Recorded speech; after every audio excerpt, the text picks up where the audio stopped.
Good morning. Welcome to the Heritage Foundation and our Lewis Lehrman Auditorium. We, of course, welcome those who are visiting with us on our heritage.org website on all of these occasions. I would ask everyone here in-house if you will be so kind to make that final courtesy check that our cell phones have been turned off. It is always appreciated. And, of course, we will post the program on our Heritage website for your ready and future reference. Our internet viewers as well are always welcome to send questions or comments throughout our presentations, simply emailing us at speaker@heritage.org. We are pleased today to be co-hosting this program with the National Institute for Public Policy and have several of their distinguished fellows with us, and they will be introduced as we begin our panel just in a moment. Hosting on behalf of Heritage is Michaela Dodge, who is our policy analyst for Defense and Strategic Policy in the Douglas and Sarah Allison Center for Foreign and National Security Policy. She specializes in missile defense, nuclear weapons modernization, and arms control. She has authored and co-authored research papers and commentary for Heritage, as well as postings on our policy blog, The Foundry. Her work has also appeared in online venues such as foxnews.com, The Daily Caller, and Big Piece. She holds a Master's of Science degree in Defense and Strategic Studies from Missouri State University, and she earned her bachelor's degree in International Relations and Defense and Strategic Studies from Masaryk University, the Czech Republic. Please join me in welcoming my colleague, Michaela Dodge. Michaela.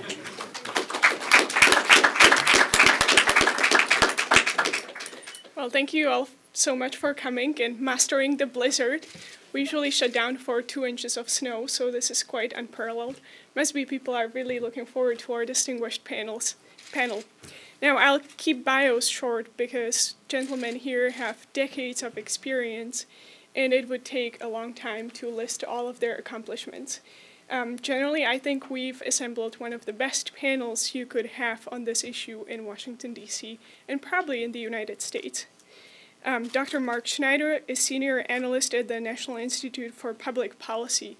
He's one of the foremost experts on all issues Russia, including nuclear modernization, their missile defense development. He is expert on U.S. missile defense capabilities, nuclear weapons, and arms control policy. He worked at the Department of Defense and served in a number of senior positions within the Office of the Secretary of Defense Policy, including Principal Director for Forces Policy, Principal Director for Strategic Defense, Space and Verification Policy, Director for Strategic Arms Control Policy, and he was representative of the Secretary of Defense to several nuclear arms control implementation commissions. He has a PhD in history at the University of Southern California and U.S. doctorate from George Washington University. He has been awarded 2 Presidential Rank Awards of Meritorious Executive in the Senior Executive Service, 2 Secretary of Defense Distinguished Civilian Service Medals, and 2 Secretary of Defense Meritorious Civilian Service Medals.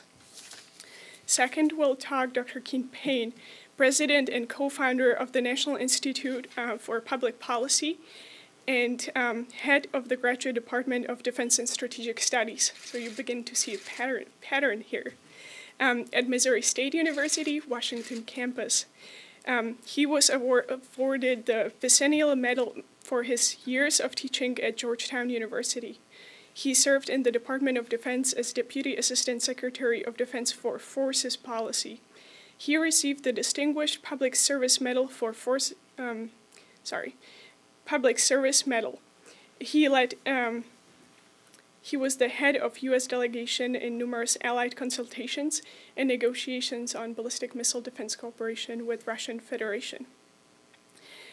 He is the editor-in-chief of Comparative Strategy, an international journal, and he is also chairman of the Strategic Command's Senior Advisory Group Policy Panel. He's co-chair of the United States Nuclear Strategy Forum and a member of the State Department's International Security Advisory Board. He received his BA in Political Science from University of California, Berkeley, and PhD in International Relations from University of Southern California. Third, we'll talk Dr. Matthew Cronick, Assistant Professor and International Relations Field Chair in the Department of Government at Georgetown University. He's author of, or co-author of several books, including The Iranian Nuclear Threat, Choices and Consequences, coming in 2014, Exporting the Bomb, Technology and Transfer and the Spread of Nuclear Weapons, The Handbook of National Legislatures, A Global Survey, and he's co-editor of Causes and Consequences of Nuclear Proliferation. His articles appeared in American Political Science Review, Comparative Strategy, Foreign Affairs, Foreign Policy, and many, many others. He's a non-resident senior fellow at the Brent Scowcroft Center on International Security at the Atlantic Council. From July 2010 to July 2011, he was special advisor in the Office of the Secretary of Defense on a Council on Foreign Affairs International Affairs Fellowship, where he worked on defense policy and strategy for Iran. In 2005, he worked as a strategist in the Office of the Secretary of Defense, where he authored the first ever U.S. government strategy for deterring terrorist networks. For his work, he was awarded the Office of the Secretary of Defense's Award for Outstanding Achievement. Ambassador Robert Joseph is senior scholar at the National Institute for Public Policy. He received his MA from the University of Chicago and PhD from Columbia University. From 1992 until 2001, he was a professor of national security studies and director and founder of the Center for Counterproliferation Research at the National Defense University. He was U.S. Commissioner to the Standing Consultative Commission and ambassador to the U.S. Russian Commission on Nuclear Testing. He was Principal Deputy Assistant of Defense for International Security Policy, Deputy Assistant Secretary of Defense for Nuclear Forces and Arms Control Policy, and Nuclear Policy Planning Officer at the U.S. Mission to NATO. Until March 2007, Ambassador Joseph was Undersecretary of State for Arms Control and International Security. From January 2001 through November 2004, he served in the National Security Council as Special Assistant to the President and Senior Director for Proliferation Strategy, Counterproliferation, and Homeland Defense. His awards include the National Defense University President's Award for Individual Achievement and the National Nuclear Security Administration Gold Medal for Distinguished Service. Please join me in welcoming the panel. Thank you.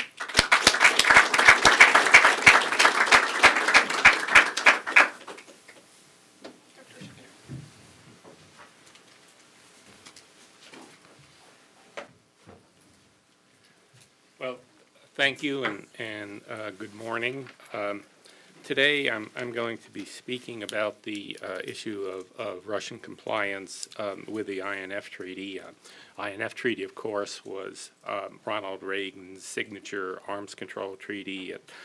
It's almost universally recognized as a landmark in arms control. It very rapidly eliminated the entire class of ground-launched ballistic and cruise missiles of INF range, which was defined in the treaty as 500 to 5,500 kilometers, and it had the first modern verification regime.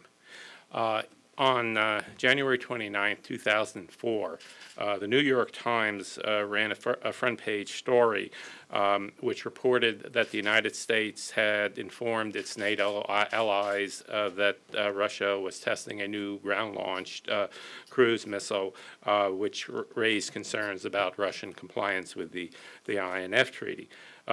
The article goes on to say that the the Obama administration at the undersecretary level raised this issue with the Russians in 2013, May 2013, and they got nowhere.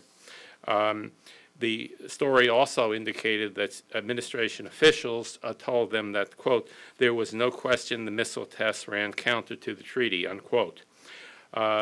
The next day, the State Department confirmed the story at their daily press briefing. The press spokesman said that we have raised this issue with the Russians. That is true.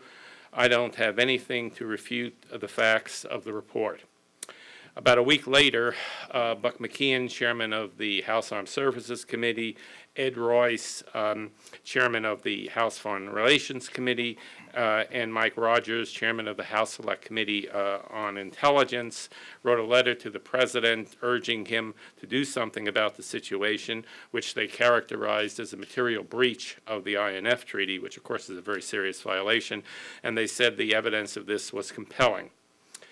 The cruise missile that's referred to in the New York Times account is apparently the Russian R-500 cruise missile, although there is a separate report in the Russian press of a second prohibited cruise missile based on the Club missile family. The R-500 was first launched in 2007, mid-2007.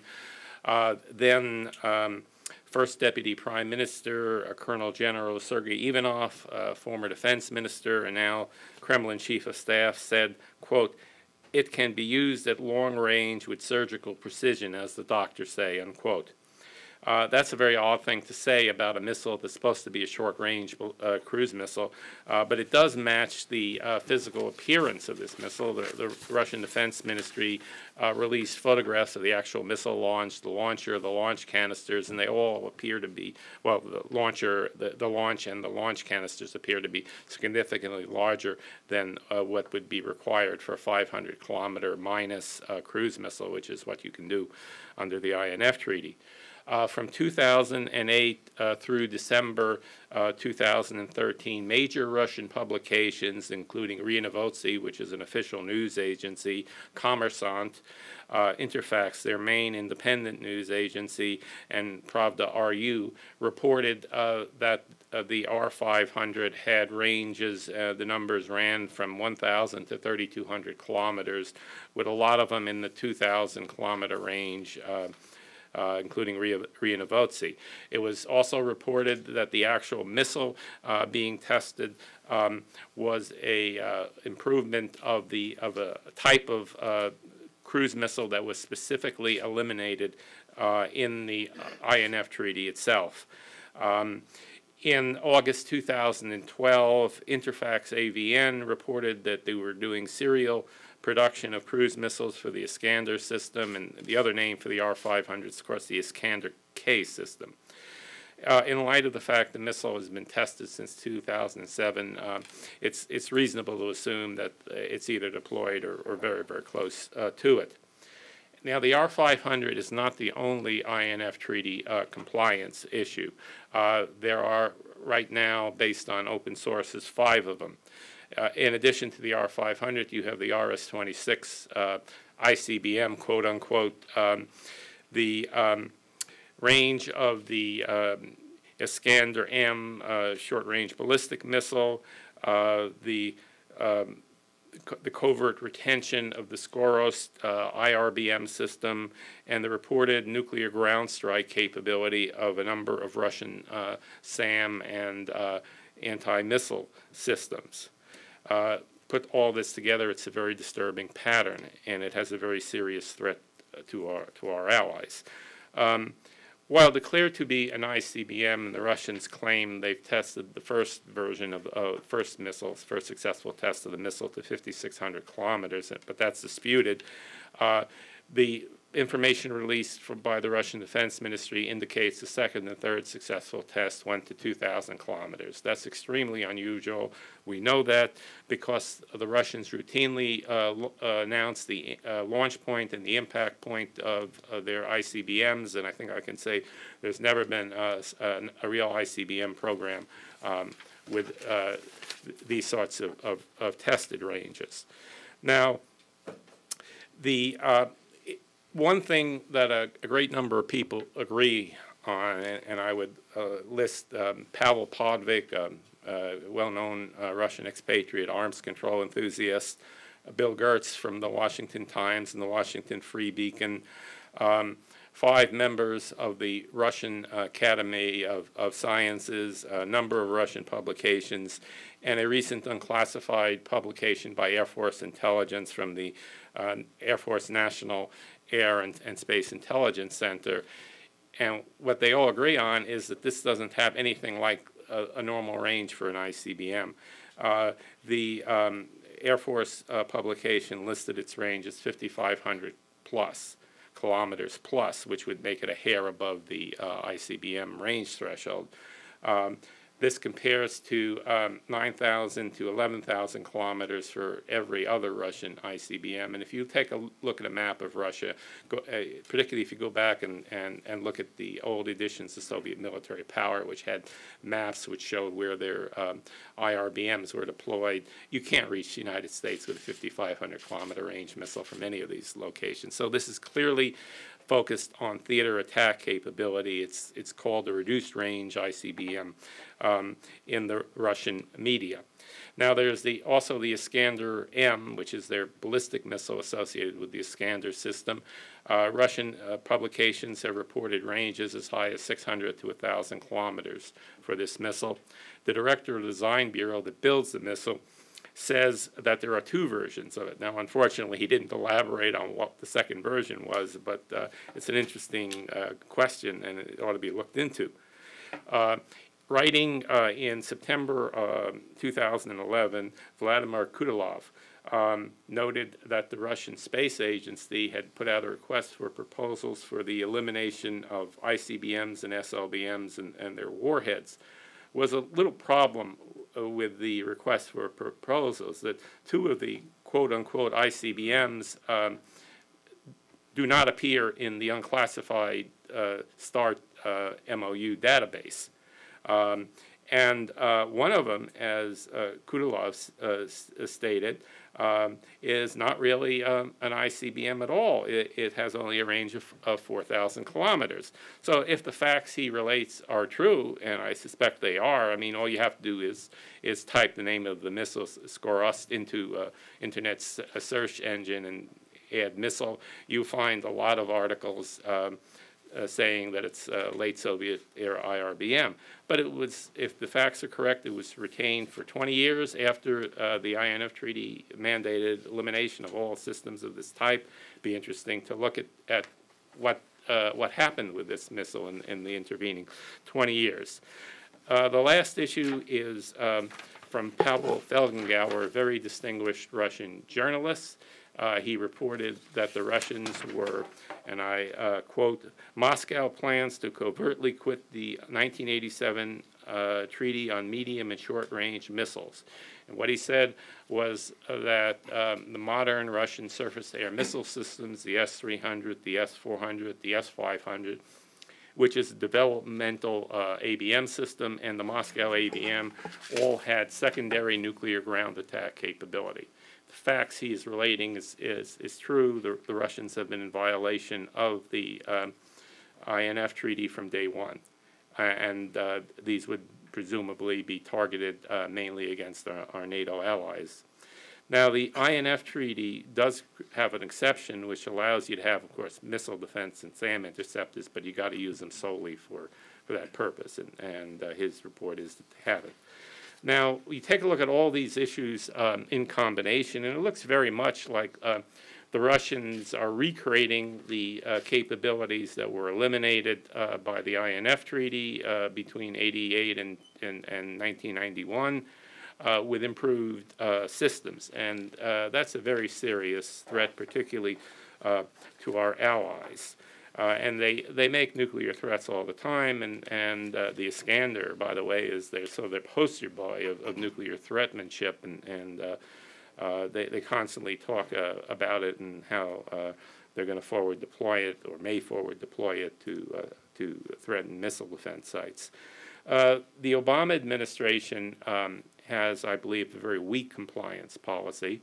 According to the New York Times account, we knew about this issue, the cruise missile issue, in late 2011, and we didn't raise it with the Russians until May 2013.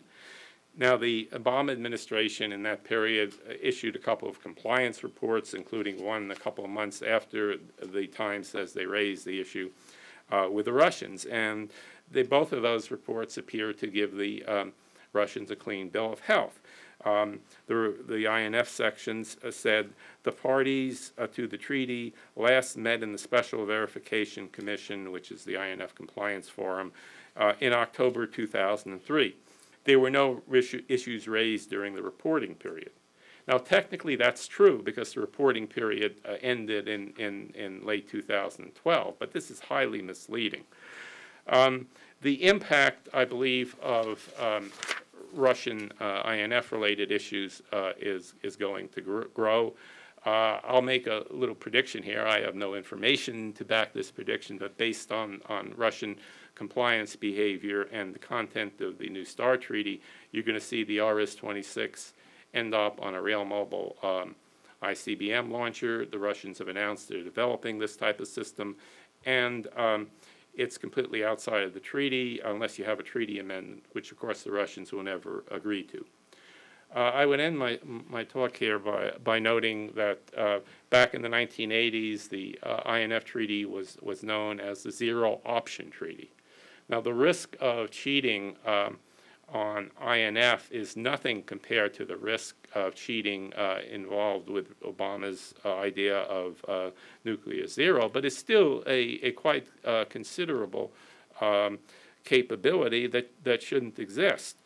And you really can't divorce arms control from compliance. Absent compliance, basically, as Ronald Reagan said in 1982, you're building a paper castle, and that's going to be blown away with the winds of war. Well, thank you.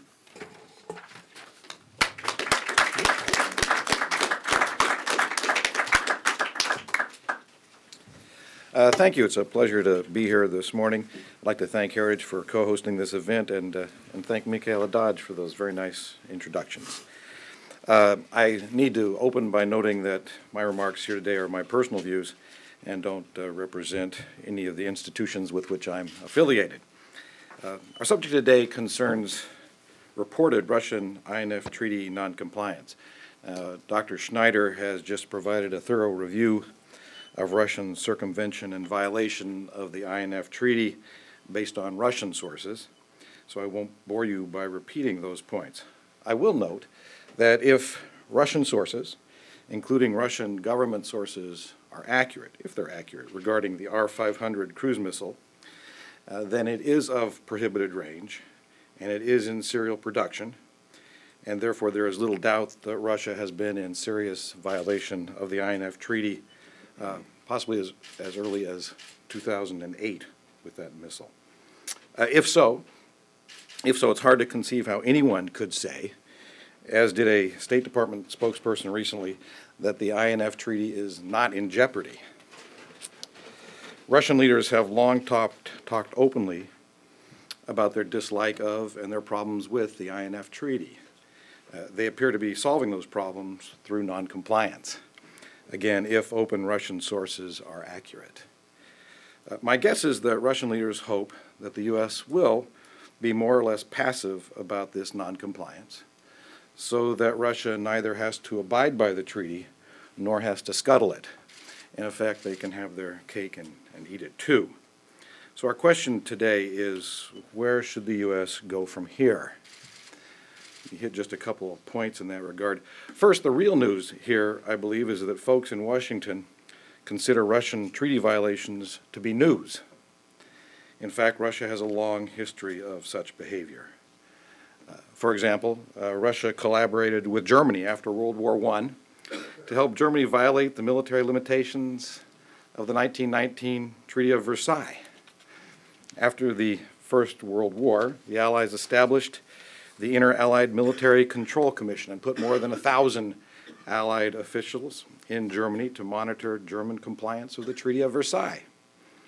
Yet Russia collaborated secretly with Germany to produce weapons on Russian territory for Germany, far from the prying eyes of Allied disarmament inspectors. In fact, doing so was even part of the secret provisions of the 1922 German-Russian Rapallo Treaty. This turned out not to have been a very good idea. I'm not going to go through a long history of these violations, but let me just note that since then, open, authoritative U.S. reports have found Russia or its Soviet predecessor to be in violation of the Geneva Protocol, the Montreux Convention, the Limited Test Ban Treaty, the SALT I Treaty, the ABM Treaty, the Biological Weapons Convention, the Chemical Weapons Convention, the Helsinki Final Act, the Treaty on Conventional Forces in Europe, the SALT II Treaty, and the START II Treaty. And the START Treaty. Numerous open Russian publications tell us that Russia also is in violation of its commitments under the presidential nuclear initiatives. Now, that's not an exhaustive list of treaties, of course, and the Russian record of compliance with the Threshold Test Ban Treaty is better. In this case, the official U.S. finding is that Russia is only likely to be in violation of the treaty. Now, the politically correct comment on Russia's remarkable record of noncompliance is that it really is not all that important, that it is unseemly to call out noncompliance in public, and even that we should double down on arms control to solve the problem. But I believe that's important. It is important to understand what the historical record suggests with regard to the Russian approach to compliance, and that is it's one of convenience. Russia will comply when it is convenient to do so, or when U.S. leverage and will to enforce treaties is very strong, but not otherwise. Identifying Russian treaty compliance in such terms is not, as some suggest, troublemaking or hyperbole. It's a description of reality. So why should we care about the reality of Russian noncompliance? Might it not truly be better to keep up the facade that history is otherwise? The answer is that we should be realistic about Russian noncompliance because we shape our actions for the future based on our beliefs about the past. And to expect future Russian compliance with such treaties, unless that compliance is convenient or the U.S. has the leverage and will to enforce compliance, is to bank on a hope that has been discredited by abundant past experience. Basing our future actions on hope-based expectations instead of reality can have important consequences. For example, according to open official testimony, U.S. calculations of U.S. strategic force structure requirements under the New START Treaty were based on the assumption of Russian arms control compliance. And such calculations are not trivial matters. Is it unseemly to point out that the assumption of Russian treaty compliance is demonstrably contrary to considerable experience? Should we care? Would conclusions about the necessary U.S. force structure under New START have been different if the assumption was of likely Russian noncompliance?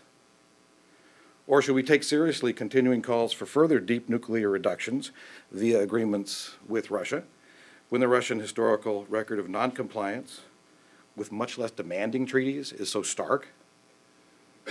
Perhaps Russia would honor future nuclear arms control obligations. We can always hope. But given historical experience and the great value that Russia attributes to nuclear weapons, indeed the increasing value that Russia attributes to nuclear weapons, that hope can only be considered naive. I won't elaborate further on possible answers to these questions, but the fact that they are very reasonable questions suggests the importance of being realistic and holding realistic expectations about Russian noncompliance. As President Obama rightly said during his famous Prague speech, we must go forward without illusions. Unfortunately, realistic expectations on this subject do not underlie many arms control discussions in Washington. Why does the demonstrably dubious presumption that Russia will comply with nuclear treaties often overshadow actual experience in this regard? I believe that Dr. Harold Brown, President Carter's Secretary of Defense, points us to the answer to that question when he observed regarding the U.S. State Department that, and I quote, "For them, a negotiation is a success no matter what happens." That is, for them, a negotiation is a success no matter what happens. If the fact that we engage in negotiations is deemed far more important than the actual content of a treaty, then whether or not the Russians ultimately comply with the terms of a treaty is not the priority. The priority is the negotiations. Why pursue such contentious matters as noncompliance when doing so could undercut domestic support for negotiations and create friction with Russia?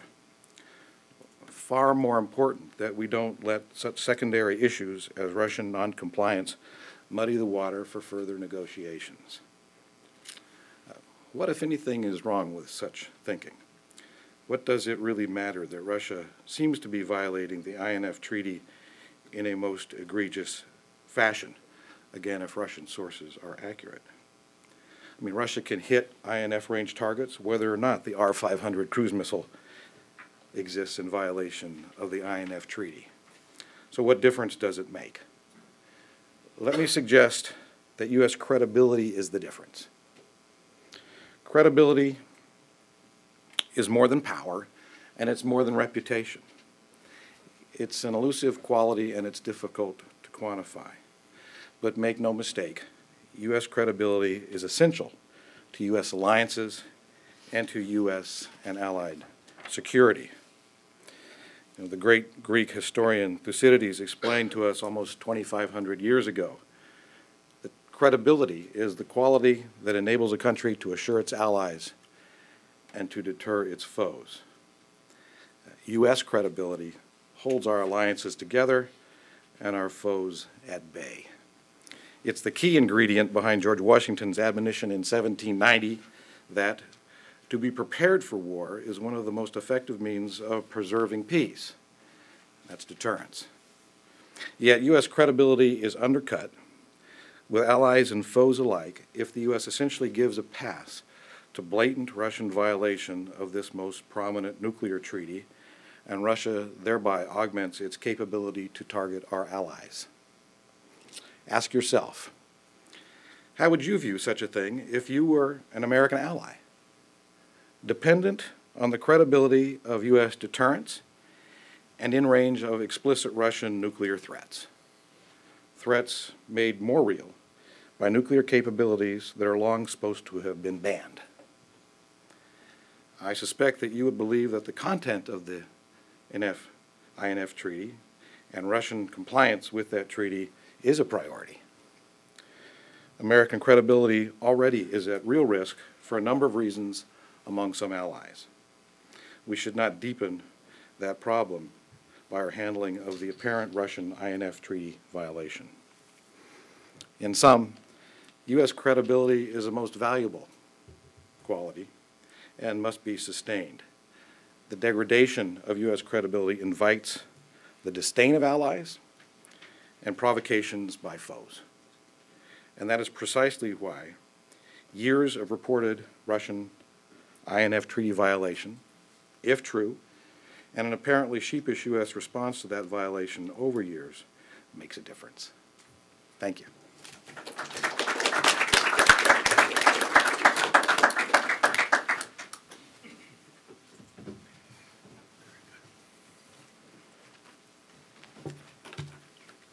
Good morning.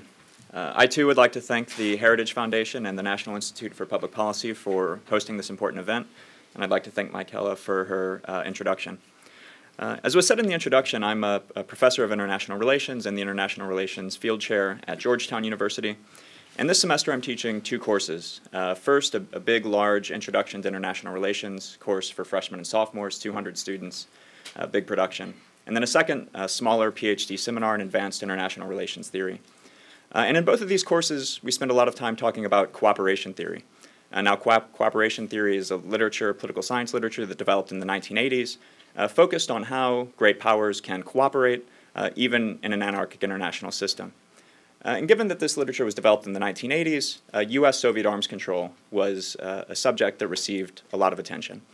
And many of the scholars who worked in this field pointed out that arms control is essentially a prisoner's dilemma type situation.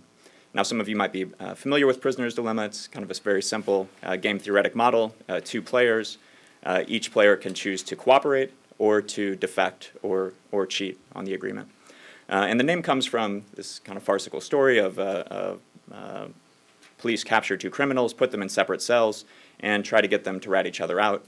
and each criminal can decide whether it's going to keep the agreement that he had with his partner before the heist was undertaken, that they wouldn't rat each other out, or whether rather he should cheat on that agreement, rat his partner in crime out, hoping to get a plea bargain.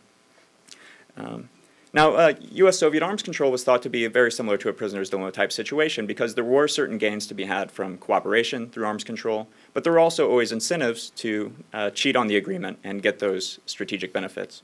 And so in an arms control agreement, there are essentially, each player has two options, cooperate or defect, which leads to 4 possible outcomes.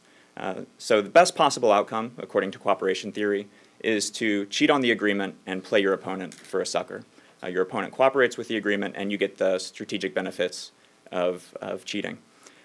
Second best outcome is to cooperate with the arms control agreement. Both sides cooperate with the arms control agreement.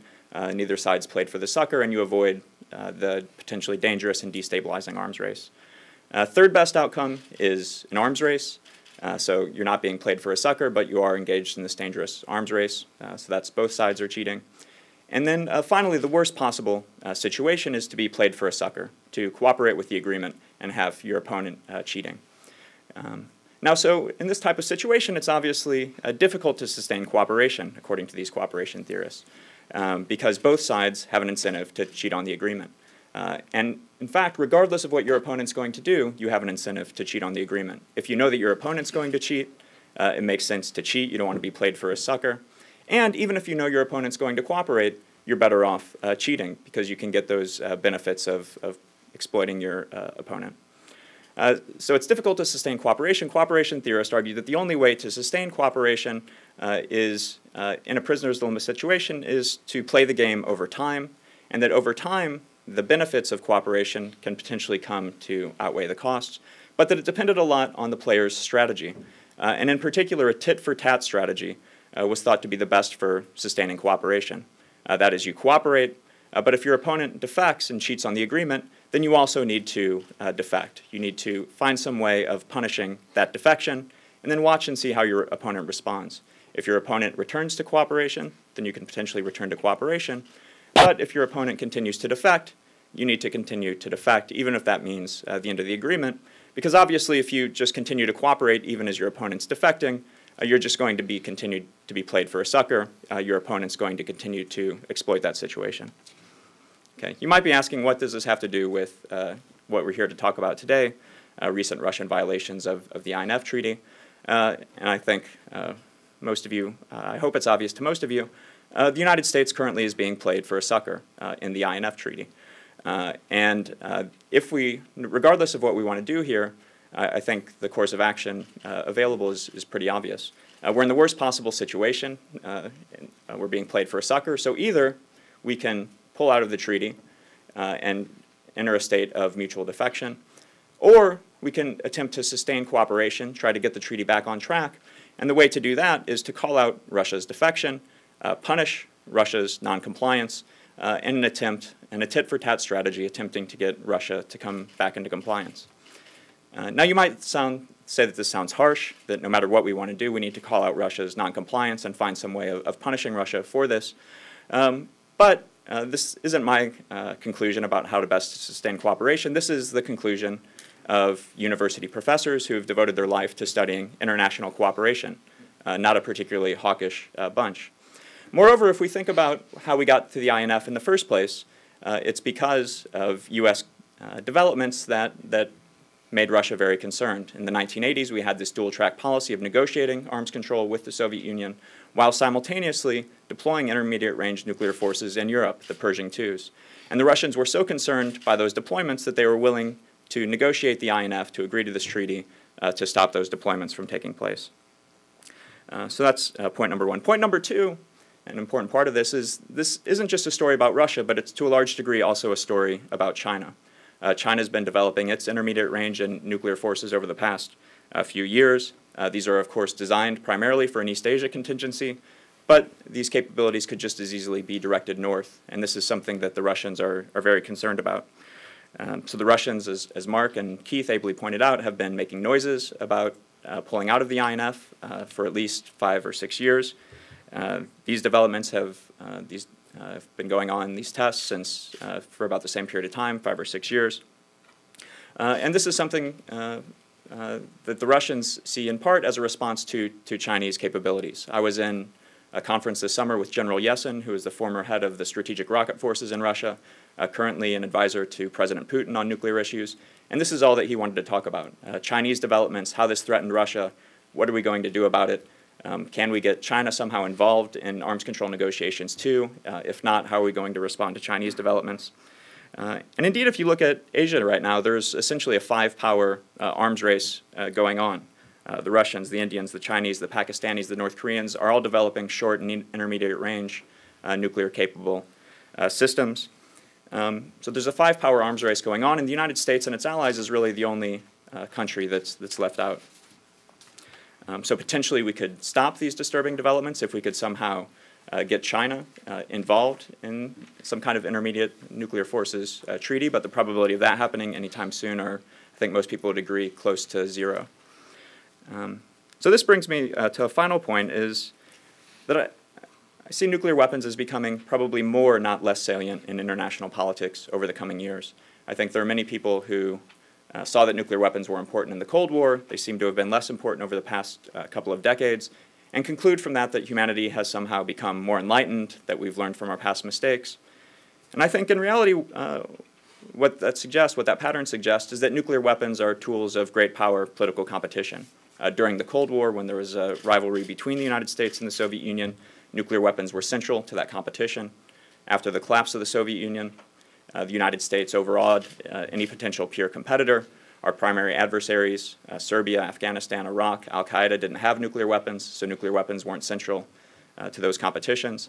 But great power political competition is once again heating up, especially in the Asia-Pacific.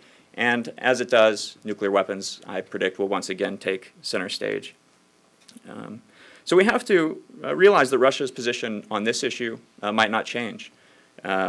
The Glickums, after all, are not an isolated incident, but it's part of a broader, across-the-board modernization strategy for Russia's nuclear forces. They're developing a new submarine, new heavy ICBMs, new bombers, and now this cruise missile. So they put years into developing this platform, and they might be loath to give it up. So President Putin said a couple of years ago, quote, "Today many other countries have these missiles, including the Democratic People's Republic of Korea, the Republic of Korea, India, Iran, Pakistan, and Israel. Many countries are working on these systems and plan to incorporate them as part of their weapons arsenals, and only the United States and Russia bear the responsibility to not create such weapon systems. It is obvious that in these conditions, we must think about ensuring our own security," end quote. The United States, too, must think about ensuring its own security. We need to come to terms with the fact that the INF may in fact be dead. We need to decide how the United States can provide for its own security and for the security of its allies in Europe and Asia if the INF will no longer exist. So does this mean more rapidly and aggressively developing prompt conventional global strike capabilities? Does this mean more rapid and widespread deployments of missile defenses to Europe, to Asia, and for the U.S. homeland? Does it mean, as some have suggested, the United States develop its own intermediate range forces, potentially to deploy in Asia or potentially in Europe in response to Russian developments? These are the questions that we must be asking.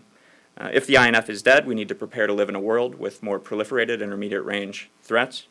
Or if we hold out the hope of restoring the INF and restoring cooperation, the only solution, as recommended by academic international relations theorists, is to call out this Russian defection, punish it, and announce this punishment, announce developments in U.S. deployments or capabilities that will make our colleagues in Moscow sit up and take notice, and perhaps so disturb them that they long for a return to cooperation within the INF.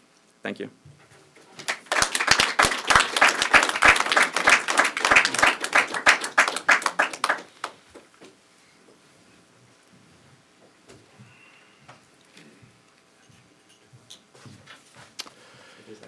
Good morning. Michaela, thank you for organizing this session. It's always terrific to see one of our students truly excel in the field. And I think your contributions, both in terms of your writings and sponsoring events like this, make a real contribution. So congratulations. Mark has, as always, provided a sound factual basis, in this case from Russian open sources, that establishes an abundance of evidence of a possible material breach of the INF Treaty. Keith has laid out the record of past Soviet violations of multiple arms control agreements, demonstrating a clear pattern of noncompliance. And I think practitioners of foreign policy and national security should be aware of behavior patterns, as they are perhaps the best indicator and predictor of future behavior, whether in the Kremlin or in the White House. And Matt has added a number of valuable insights on the contemporary arms control dilemma. What I'd like to do is take a few minutes and address the question of what we, the United States, should do about the likely violation of the INF Treaty. Given the broad set of equities that we have with Moscow, I would argue that there's no easy answer to the question. When the Bush 41 administration was struggling to respond to the Krasnoyarsk radar, which was a blatant violation of the ABM Treaty, I was serving as commissioner to the Standing Consultative Commission, which was the U.S. Soviet group responsible for dealing with arms control compliance. And in that position, I saw the interagency arms control and compliance process up close and personal, and I can tell you that there's nothing easy about it. So let me start with an easier question, and that is what we shouldn't do in the face of evidence of non-compliance in general. The first thing that I would argue you don't do is ignore or obscure the evidence of a violation, or indefinitely postpone a policy decision on whether or not a violation has taken place in order to pursue other agreements. If you don't hold the other party accountable to meet all treaty obligations, that party is likely to conclude that cheating is acceptable, or at least will be tolerated, making it, of course, even more likely that the next treaty will be violated. As a corollary, while we need to protect sources and methods, we can't let that be a convenience for not addressing compliance issues. Second, you don't minimize the importance of noncompliance. Some arms control advocates in the United States are already making the argument, or more accurately, the assertion or the excuse, that if Russia has tested a ground-based cruise missile in violation of the INF Treaty, it's actually more of a technical infraction. In other words, it's far less significant than if Moscow had actually deployed the system. I think you only need to think about that line for about 5 seconds to understand the fallacy of the logic.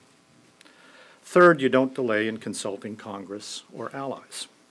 Certainly any administration has to gather the facts and has to take the time to do that and to do the analysis. But you don't wait 5 years to notify these constituencies who have a right to know, because they have direct responsibilities that are affected by treaty compliance. Fourth, you don't accept being stonewalled.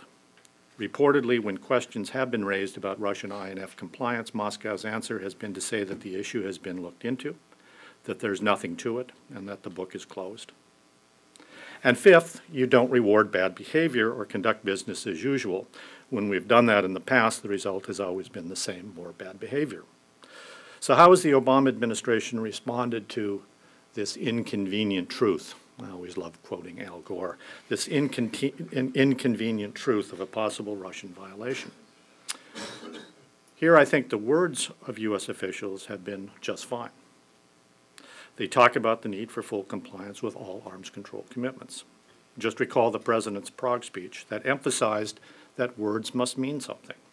Or when Secretary Kerry, while he was chairman of the Senate Foreign Relations Committee, stressed that any violations would doom the prospects for Senate approval of any treaties in the future. But these words stand in stark contrast to what we have seen in terms of actions. In fact, the actions of the administration are consistent with just about everything that I have placed in the don't do category. They have apparently obscured the concern about a possible violation and have seemingly postponed a decision on it. They have certainly delayed consulting Congress, even when the Senate was considering its advice and consent to New START, a full 2 years after possible cheating was detected. And they reportedly delayed informing allies for an even longer period, despite the immediate national security interests of NATO partners in the INF Treaty. Remember that it was alliance interests that drove the outcome in the first instance.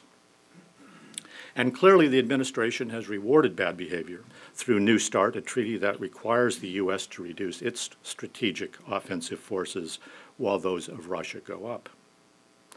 I believe the reason administration officials have taken this approach to noncompliance is twofold.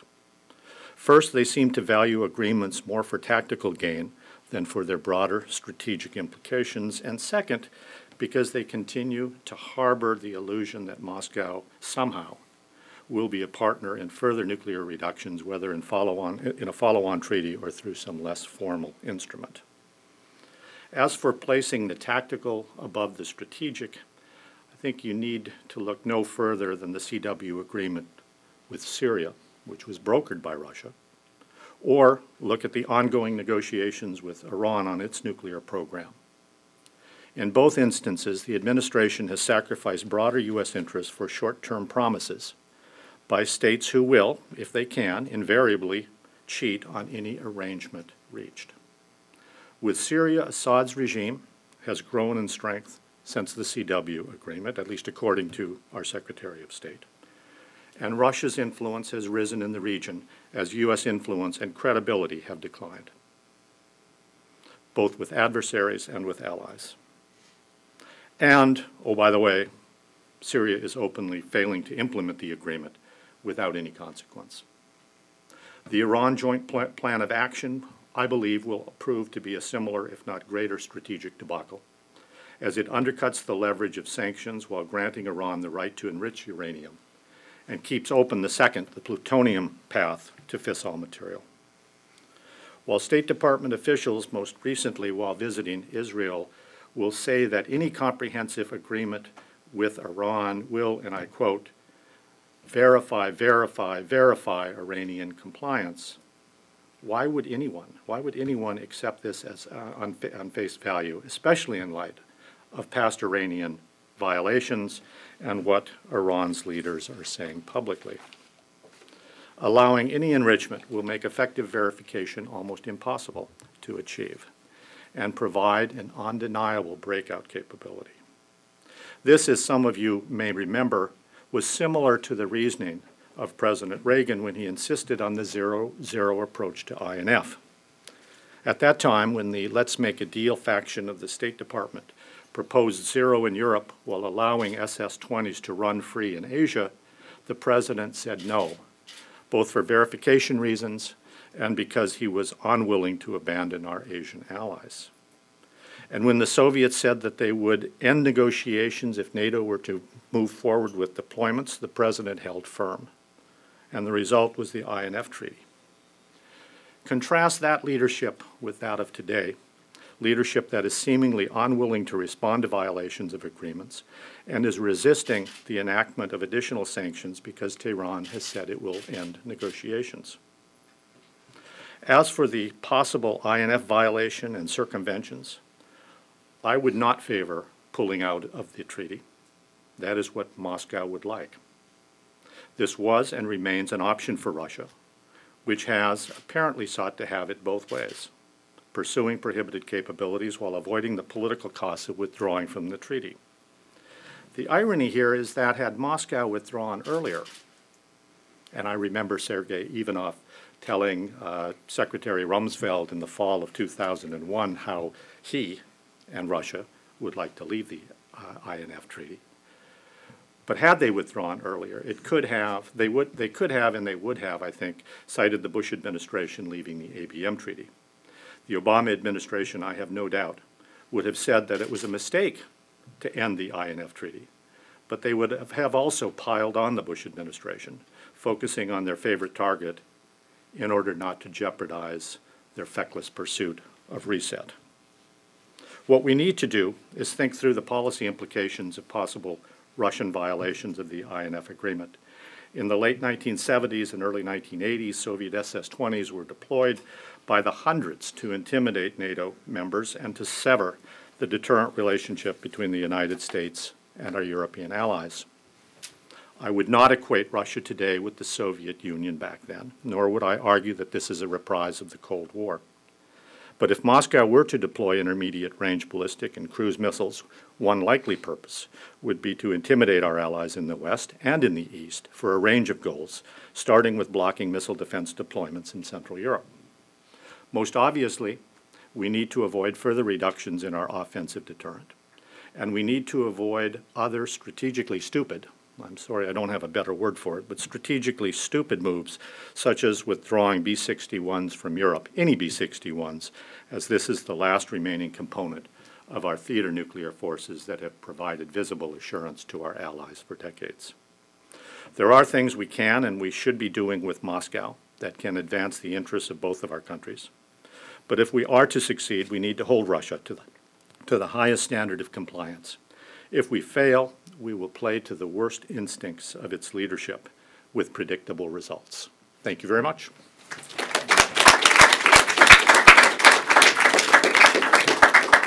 Thank you so much for your kind words, and thank you for excellent remarks. We'll now take questions and answers. We have 2 mics in the room.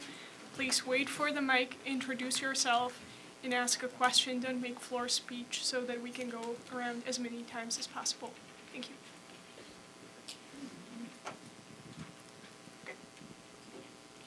Here, yes. Thank you. Tom Colina, Arms Control Association. Thank you all very much for your presentations. I think you'd all agree, and you've used versions of this language, that this is an apparent violation, a likely violation, a possible violation, but the State Department has said that this is still being investigated, and that there's no official word on whether this is a violation or not. And again, from your language, I expect you would agree with that. What are you looking for? You know, how do you expect this to play out in terms of whether there will be a violation determined, who would determine it, and when do you think that might happen? Thank you. Who wants to take this one? Okay. I don't think that there are any really outstanding issues that could prevent an immediate determination. I mean, there's essentially 2 legal issues here. One is this a ground-launched cruise missile? Answer to that is yes. The Russians have said it's a ground-launched cruise missile. They provided us the world photographs of it. It is clearly a ground-launched cruise missile. The other issue is, does it have the potential to fly over 500 kilometers? If it flies over 500 kilometers, can't get to 5,500, which it's obviously too small to do that, then you got a violation, and it's inescapable. What evidence do we have that it can fly over 500 kilometers? You have the New York Times story quoting administration officials saying it's clear that it has done that. You have an actual Russian report from one of their leading arms control experts that it flew over 500 kilometers in its first test launch. You have a lot of evidence in the Russian media, major publications, I've listed them, and they all say that the range is substantially larger than 500 kilometers. And then you take a look at the pictures of the missile in flight and the pictures of its canister. It's clearly much larger than it has to be to fly anything like 500 kilometers. So I see no legal issues associated with an immediate determination on this. And this has been discussed in congressional letters. We now know that a whole bunch of them related to the INF issues going back a couple of years. I think that there's nothing standing in the way of a determination. I can't tell you what the Obama administration will do on this thing. I assume they'll continue to delay this. But I think this is about as clear an issue of non-compliance that I've ever seen. Thank you. You all agree with that? It's an up and down clear case right now, and you're willing to say it's a violation? Well, it's well known that the administration frequently provides on-background briefings to reporters, and have done a number over the years at the New York Times. And the Michael Gordon story, I think it's January 13th from a few weeks ago, seems to bear the hallmarks of something that was provided on background by the administration. It's quoting unnamed administration officials, talks about internal deliberations of meetings at NATO. So to me, that looks like a pretty good source, and that gives me confidence that there is something here. And you can't say that the government has determined it's a violation until the government has determined it's a violation. So I think it's a fact that the government, according to government sources, hasn't determined that yet. What I think that we have said collectively is that if you look at Russian sources, including Russian official sources, and you take seriously their descriptions of the R-500, it's a violation. But again, that's dependent upon looking at Russian sources and believing that the Russian sources reflect the truth in the matter. Whether and how the U.S. government goes about determining it's a violation or it's not, we will follow that process, and I wouldn't prejudge how that's going to turn out.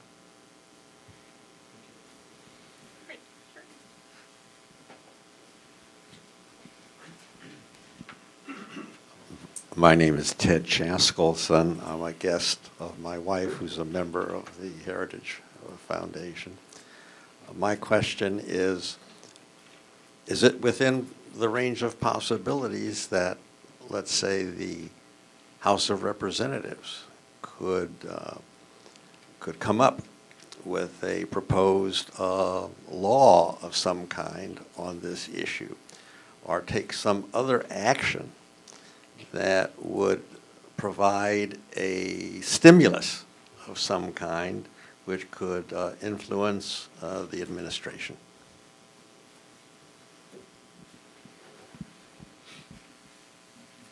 Yeah. Well, the House of Representatives has been trying to do this for years, literally, and it's always, up to this point, resulted in a fight with the Senate and watering down whatever the House proposed. I think the situation is now different because of the New York Times story and the administration confirmation of it, which is almost unprecedented, probably is unprecedented actually. So I think there's more of a chance that some action will be taken this year, but I can't make any sort of firm, I can't give you odds on that. But I think there's more probability this year than before that something serious will be done.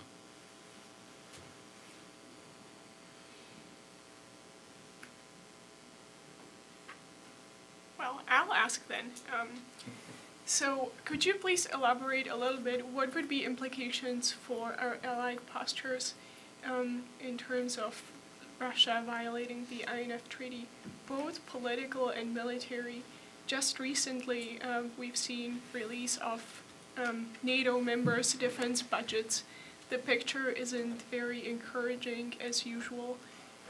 Probably a little different situation might be in Asia, where Japan increased its defense budget first time in a decade. Only a little bit, but the concerns are not about Russia, but about China. But that dynamics plays into that environment too.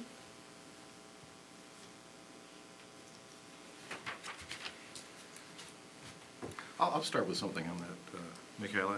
The Allies are put into a difficult position in this regard, and I'm not talking about the INF Treaty exclusively. What I'm talking about is the belief by some, for a number of reasons, that the credibility of the U.S. Nuclear umbrella is degrading, and that the United States is at least an open question to some allies as to whether the United States can be relied upon in the future for the purposes of extended deterrence, put it that way. So what you see with the INF Treaty, if in fact it is a violation, and if in fact the United States doesn't respond in some of the ways that Professor Koenig and Ambassador Joseph described, is the consideration that they have with regard to what this says about U.S. behavior in the future, what this says about U.S. willingness, what this says about U.S. credibility in the future. And if they conclude that the various factors that appear to be undermining the credibility of the United States, if those are going to continue, and this could be one part of that, they have to decide where they're going to go. In a sense, it's a very difficult question because our allies, our NATO allies, our Japanese allies, our South Korean allies, are dependent upon U.S. extended deterrence.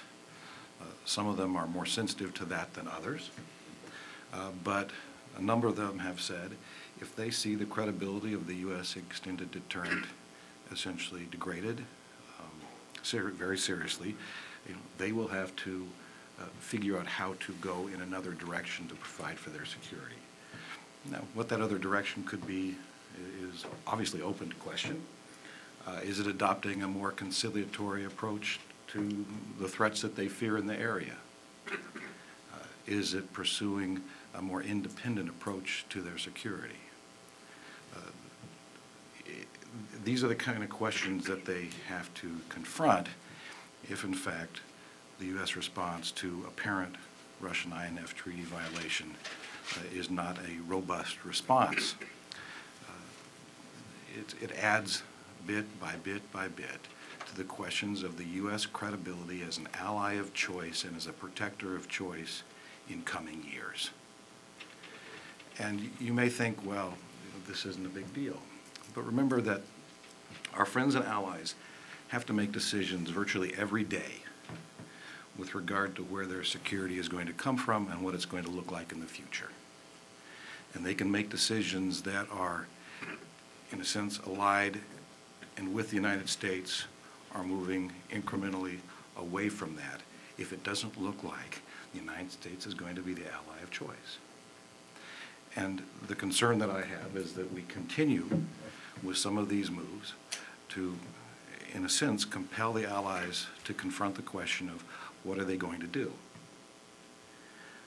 And if, in fact, the Russian Federation deploys these types of systems that, according to its press, are in serial production, if the Russian Federation does that and magnifies the nuclear threats to some of our allies and makes those threats rhetorically explicit, which Russian leaders have done in the past, in the recent past, all we're doing is compelling our allies to have to confront the choice.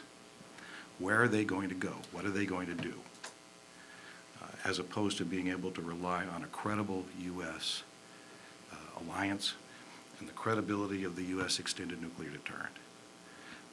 That's a choice that we should not compel our allies to have to face, which is why this INF treaty, apparent INF treaty violation is a big deal. Ambassador Joseph, did you want to add something?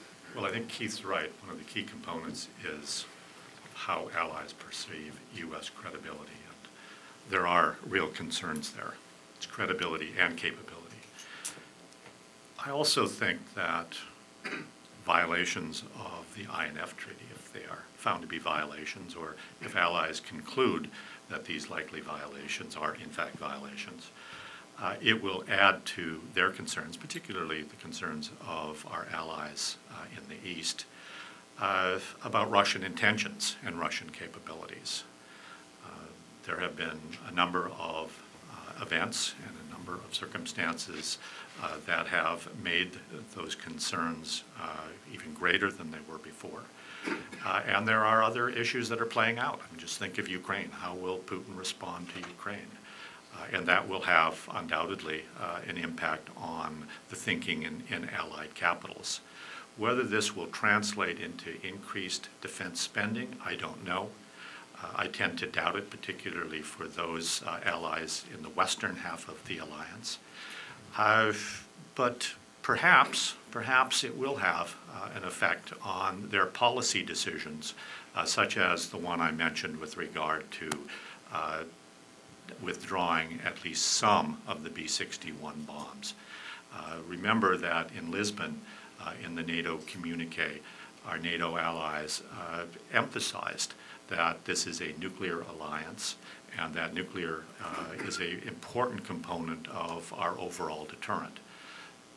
This will aggravate that sense of concern that I think was driving the position that allies have taken most recently. Dr. Cronin? Well, as I mentioned in my talk, there are a number of capabilities that the United States has wanted to develop and deploy in part as part of an alliance management strategy and a reassurance strategy, prompt conventional global strike, missile defense capabilities. We've held back on that in part because we didn't want to antagonize Russia. And I think in light of this violation, those concerns, those restraints should no longer be in place. And in fact, there's a positive incentive to move forward on the development of these capabilities. And that's true, as I mentioned, even if we would like to save the INF. So I think that those are some capabilities that the United States has some leeway to be more aggressive in taking action to secure and reassure allies. Thank you. Sir. Thank you very much. Michael Sveda from the Embassy of the Czech Republic. Just responding to the question of Dr. Payne, what are our other choices? And I would say we don't have any other choice than to keep on relying on the U.S. extended deterrence. There's no one else to provide that for us. So the only thing we can do is to, do our own homeworks, to spend more on defense, to try to add more capabilities to our collective defense alliance, and that's all we can do. And my question is, if the Russian violations of the INF Treaty is determined by the administration, what should this robust response look like? Ambassador Joseph argued that it wouldn't be good to pull out from the INF Treaty. What is other choice? What should the administration do? Thanks.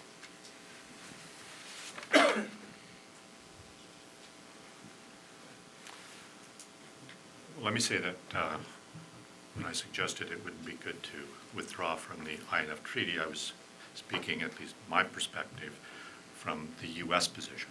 It would not be good for the United States to pull out. If I were a Russian advisor, I might have an entirely different view on that point, particularly given what is going on in terms of Chinese modernization and the expansion of its nuclear capability, as well as in the conventional area.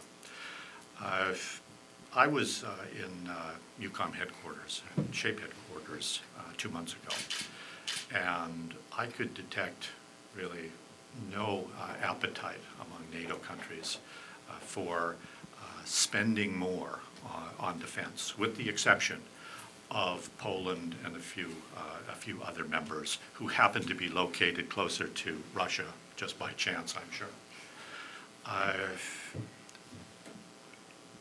I think that the INF outcome will not have enough impact to change the calculation of our allies. It will be one more factor, but it will take more than that to shake the principal allies in the West out of their complacency. And what that will be, I don't know. Maybe it will be Ukraine, depending on Russia's response. Maybe it will be some other event. But right now, I just don't see this as having the effect that I know at least some of us here would like to see, and that is more capabilities rather than less. But unless something else occurs, I think it's going to be less rather than more for NATO.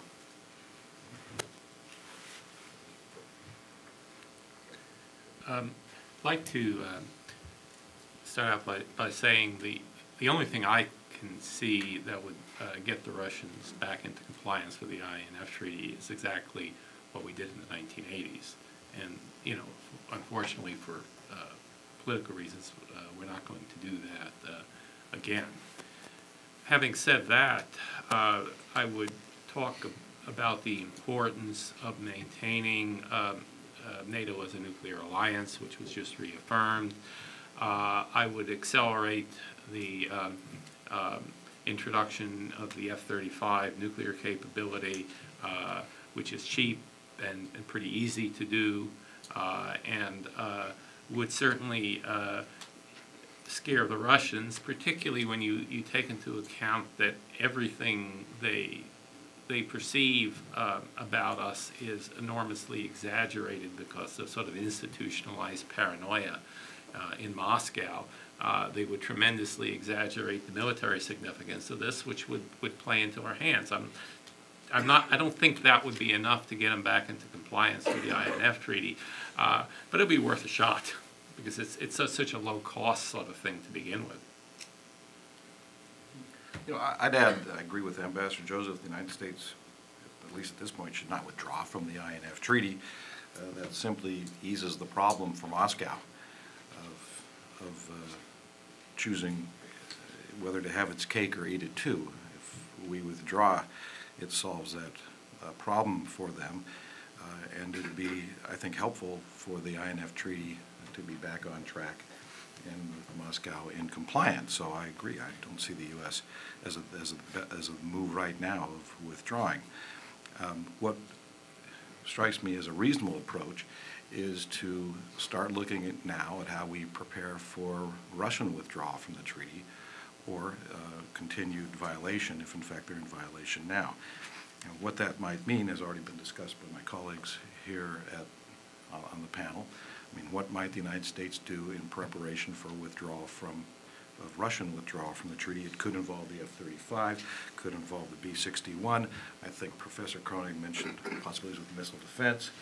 I would add there are possibilities with conventional strike options that the United States might pursue, or some combination thereof if Moscow decides to withdraw from the treaty, and working in those areas that would be identified as preparations for the possibility of Moscow's withdrawal from the INF Treaty might be those types of levers that would actually help to get Moscow back on track and in compliance with the INF Treaty. So I don't see friction between a dual track, and that is identifying what the United States would do if Moscow withdraws, but also trying to move in direction that holds out these kind of leverage points to get Moscow back in compliance with the treaty. And let me add that the questioner, our friend from the Czech Republic, mentioned that the options for some allies are limited, and that may well be true. I'll take your word for it with regard to the Czech Republic, but different allies have different options. And while these apparent Russian capabilities don't appear to be directed towards Asia at this point, they could be in the future. And if you look at the options, for example, that some of our Asian allies might consider, if these capabilities move in that direction, some of our Asian friends are already talking about where they may have to go if they see the credibility of the U.S. deterrent degraded and the nuclear threat they confront expanded. So, for example, you see in some of the South Korean polls here of the last year considerable support for reintroducing nuclear weapons to the Korean Peninsula or moving towards an independent South Korean nuclear capability. I'm not suggesting that is in the offing. I'm not suggesting that either of those are good ideas. What I am suggesting is these are the kind of pressure points and developments that at least are emerging and to be visible if this process of continued degradation of U.S. credibility continues. And we should want to try and prevent those kind of developments as well as we can. And pursuing a dual track that identifies how we prepare for Russian withdrawal from the INF Treaty, in addition to trying to getting Moscow back on track via those kind of moves, seems to me to be at least one approach to this.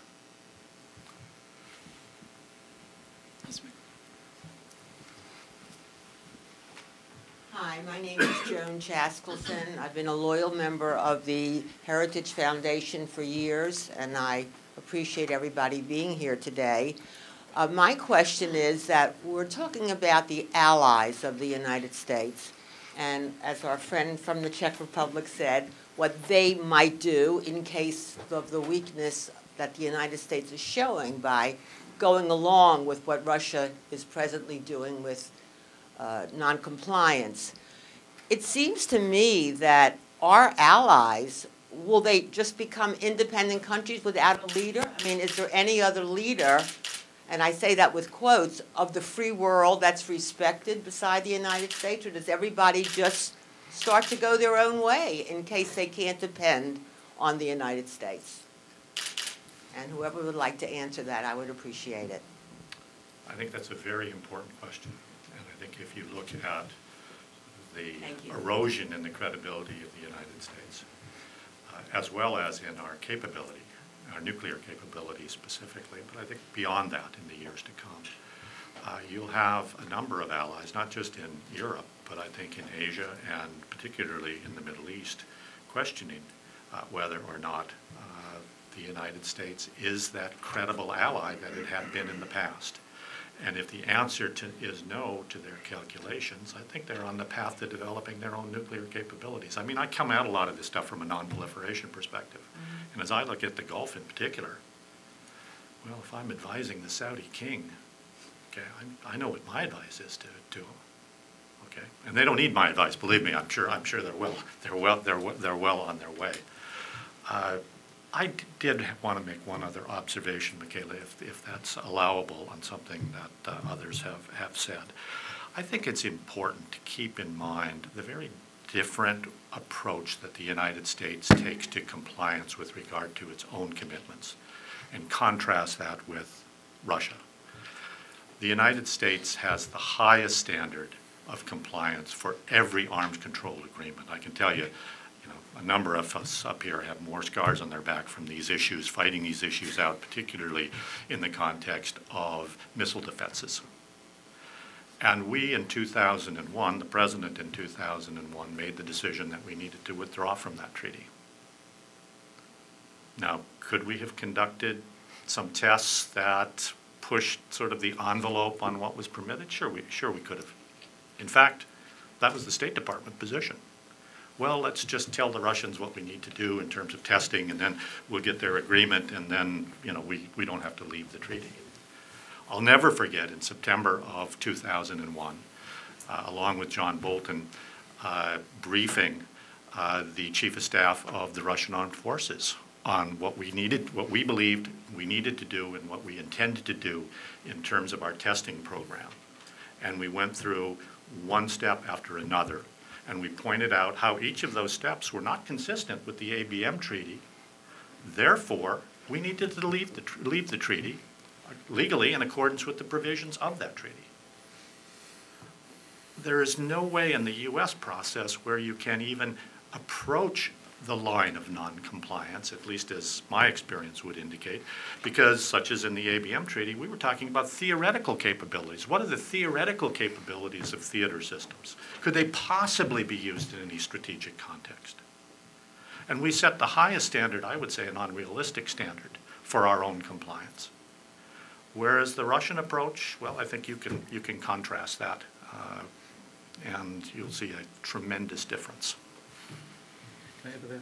Yes. I agree with Ambassador Joseph. That's a great question. And let me just mention that we're seeing little bits of evidence that suggest that our allies are having to confront these kind of questions, the kind of question that you suggested may be out there. I'll give you one example that I saw most recently, and that is, as reported in the English press, so take that for what it's worth, as reported in the English language press, one of Prime Minister Abe, the Japanese Prime Minister Abe's key advisors, said recently that Japan has to be able to stand alone. Japan has to be able to stand alone. When you see apparent statements like that, if that's a valid translation of what the gentleman said, what you're seeing are these types of bits of information coming out of allied capitals. And what's the underlying theme there? And that is, can the United States be considered a credible, trustworthy ally with regard to extended deterrence and its security guarantees? And you don't see statements such as, if accurate, Japan needs to be able to stand alone if there's great confidence in that. Sir. Thank you. Lee Avershow of International Consulting. I wanted to follow up with a question to the panel. the point that Dr. Bain made on identifying credible points through which the response can affect.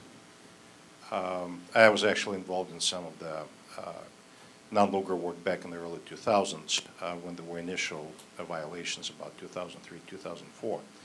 And one thing we noticed that Russians usually couple what they, in their response to what they see as the violations of other countries' commitments, their responses can be very creative and very non-traditional, shall we say, in the area outside of the arms control non-proliferation. Has a thought been given to doing the same thing, and that is instead of consciously decoupling, to couple those issues and look for responses in the areas that might not even be in the treaty realm. For example, reduction of some other assistance programs, such as the consideration was in 2003 non-looker, trade, anything else where they could be very sensitive, and other pressure points, as Dr. Bain pointed out.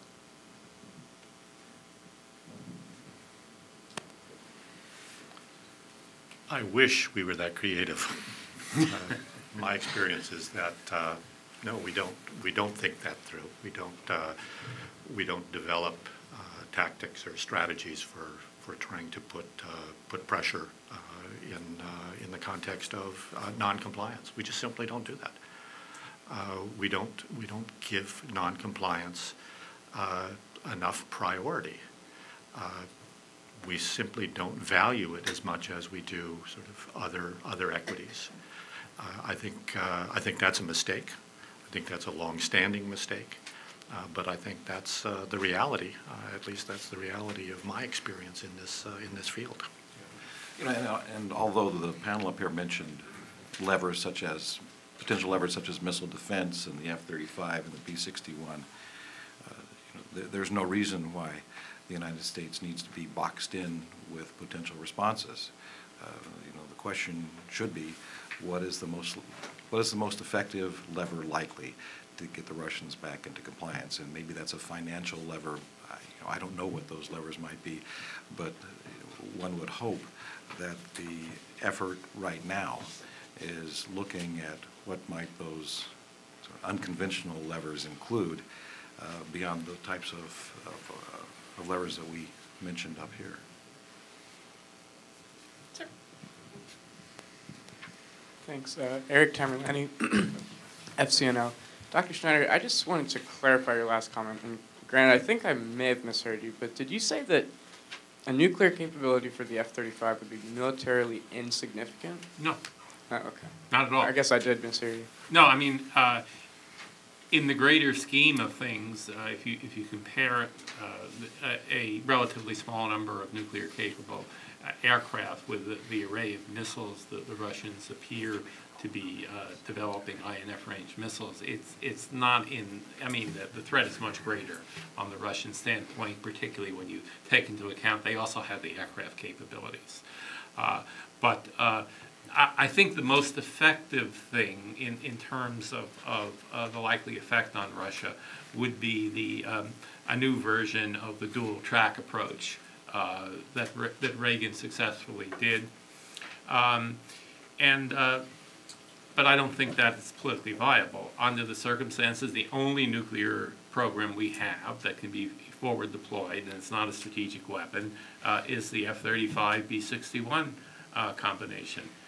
That's been delayed. The last numbers I saw was no initial operating capability until 2025.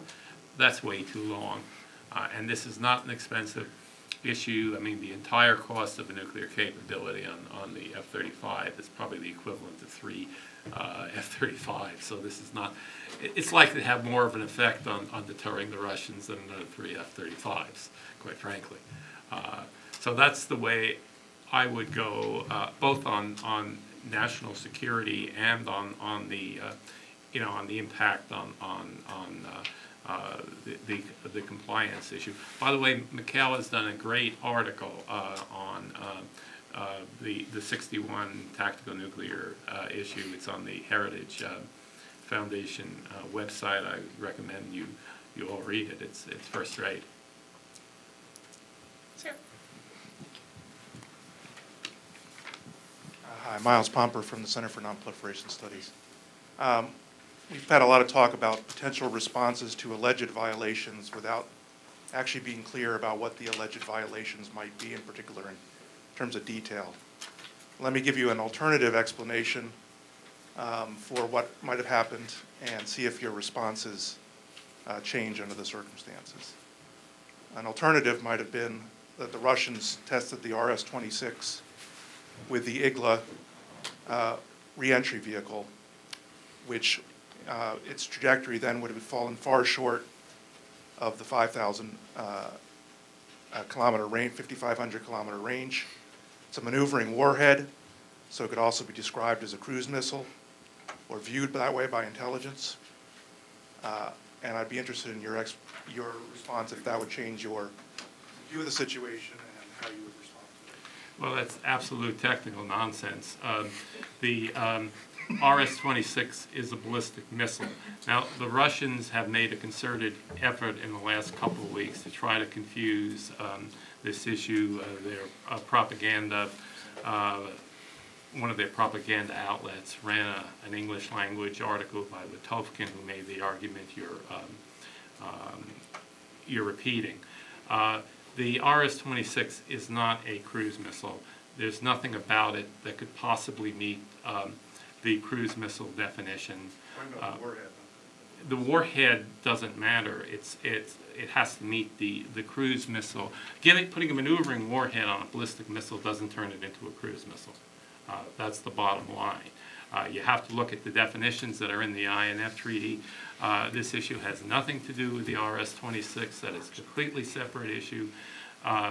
The Russian position on the RS-26 is that the first successful test went to 5,600 kilometers. So there's no question that it could. There's no way this can relate to the New York Times study or story, which dealt with both the cruise missile issue and the RS-26, accurately describing it as a ballistic missile. I'm told that Senator Rubio is running a little late because of the vote, so as soon as he gets here, he'll deliver his remarks and we'll continue with Q&A until he arrives. So next question. Sir. Hi, Paul Longsworth. I'm formerly with the National Nuclear Security Administration. None of you have mentioned the significant number of tactical nuclear weapons that the Russians have on the borders of Europe.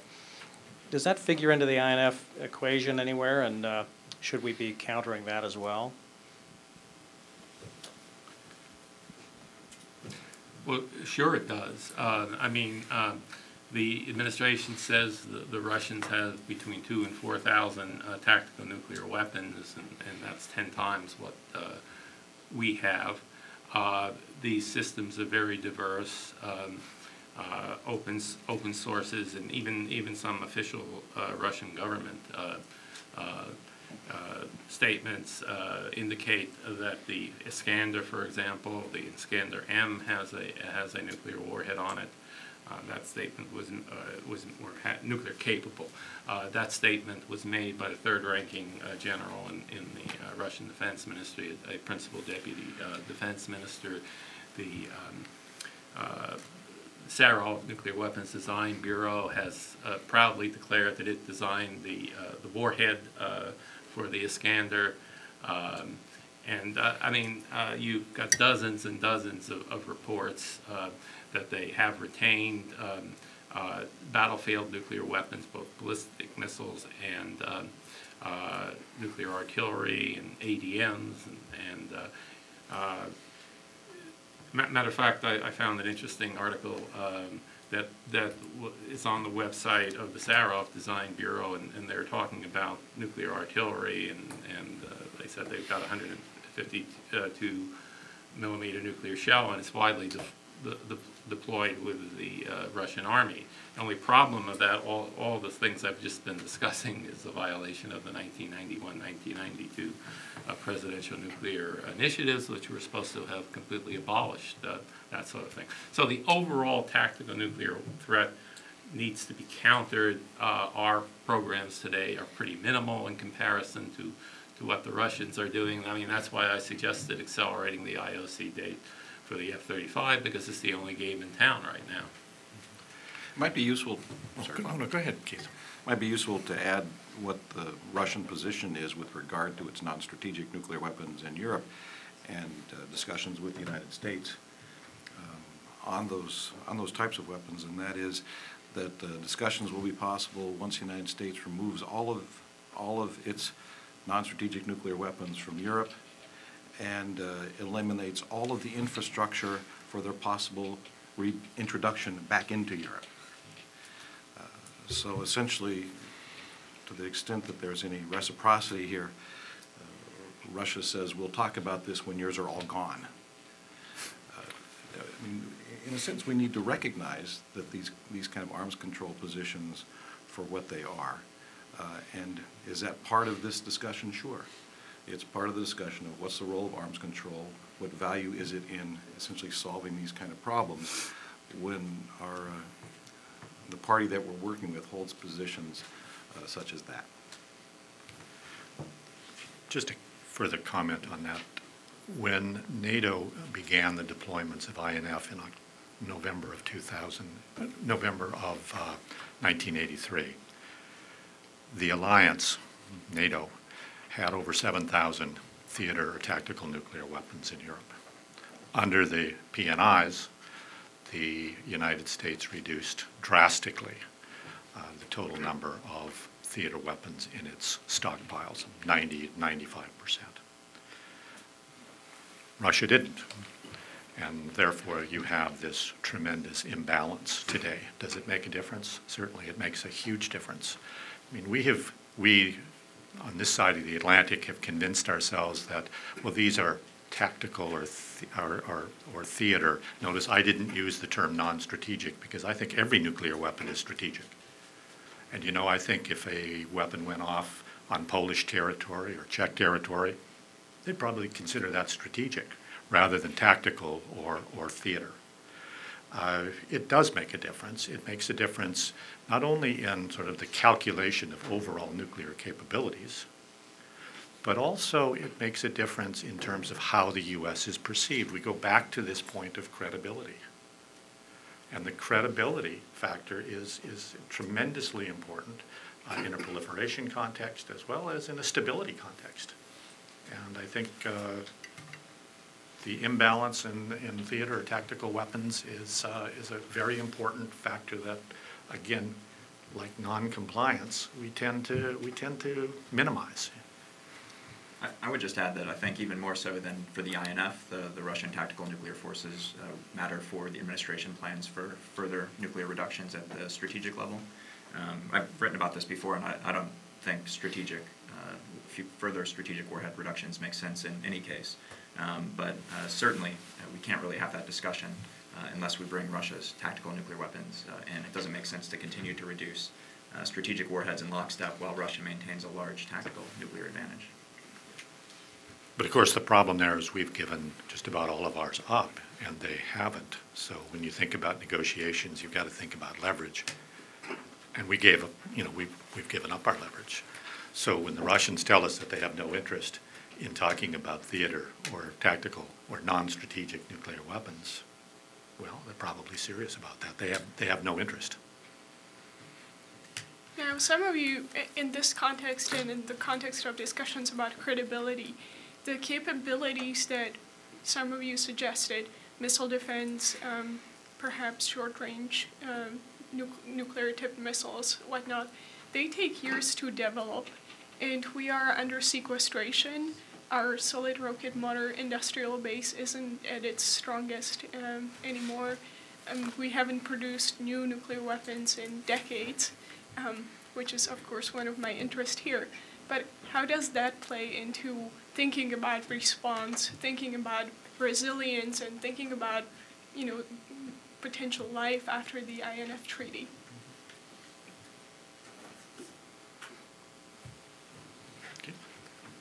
Well, in the areas that have been at least suggested from the panel, includes ballistic missile defense, which we obviously do have ongoing programs, possible conventional strike options.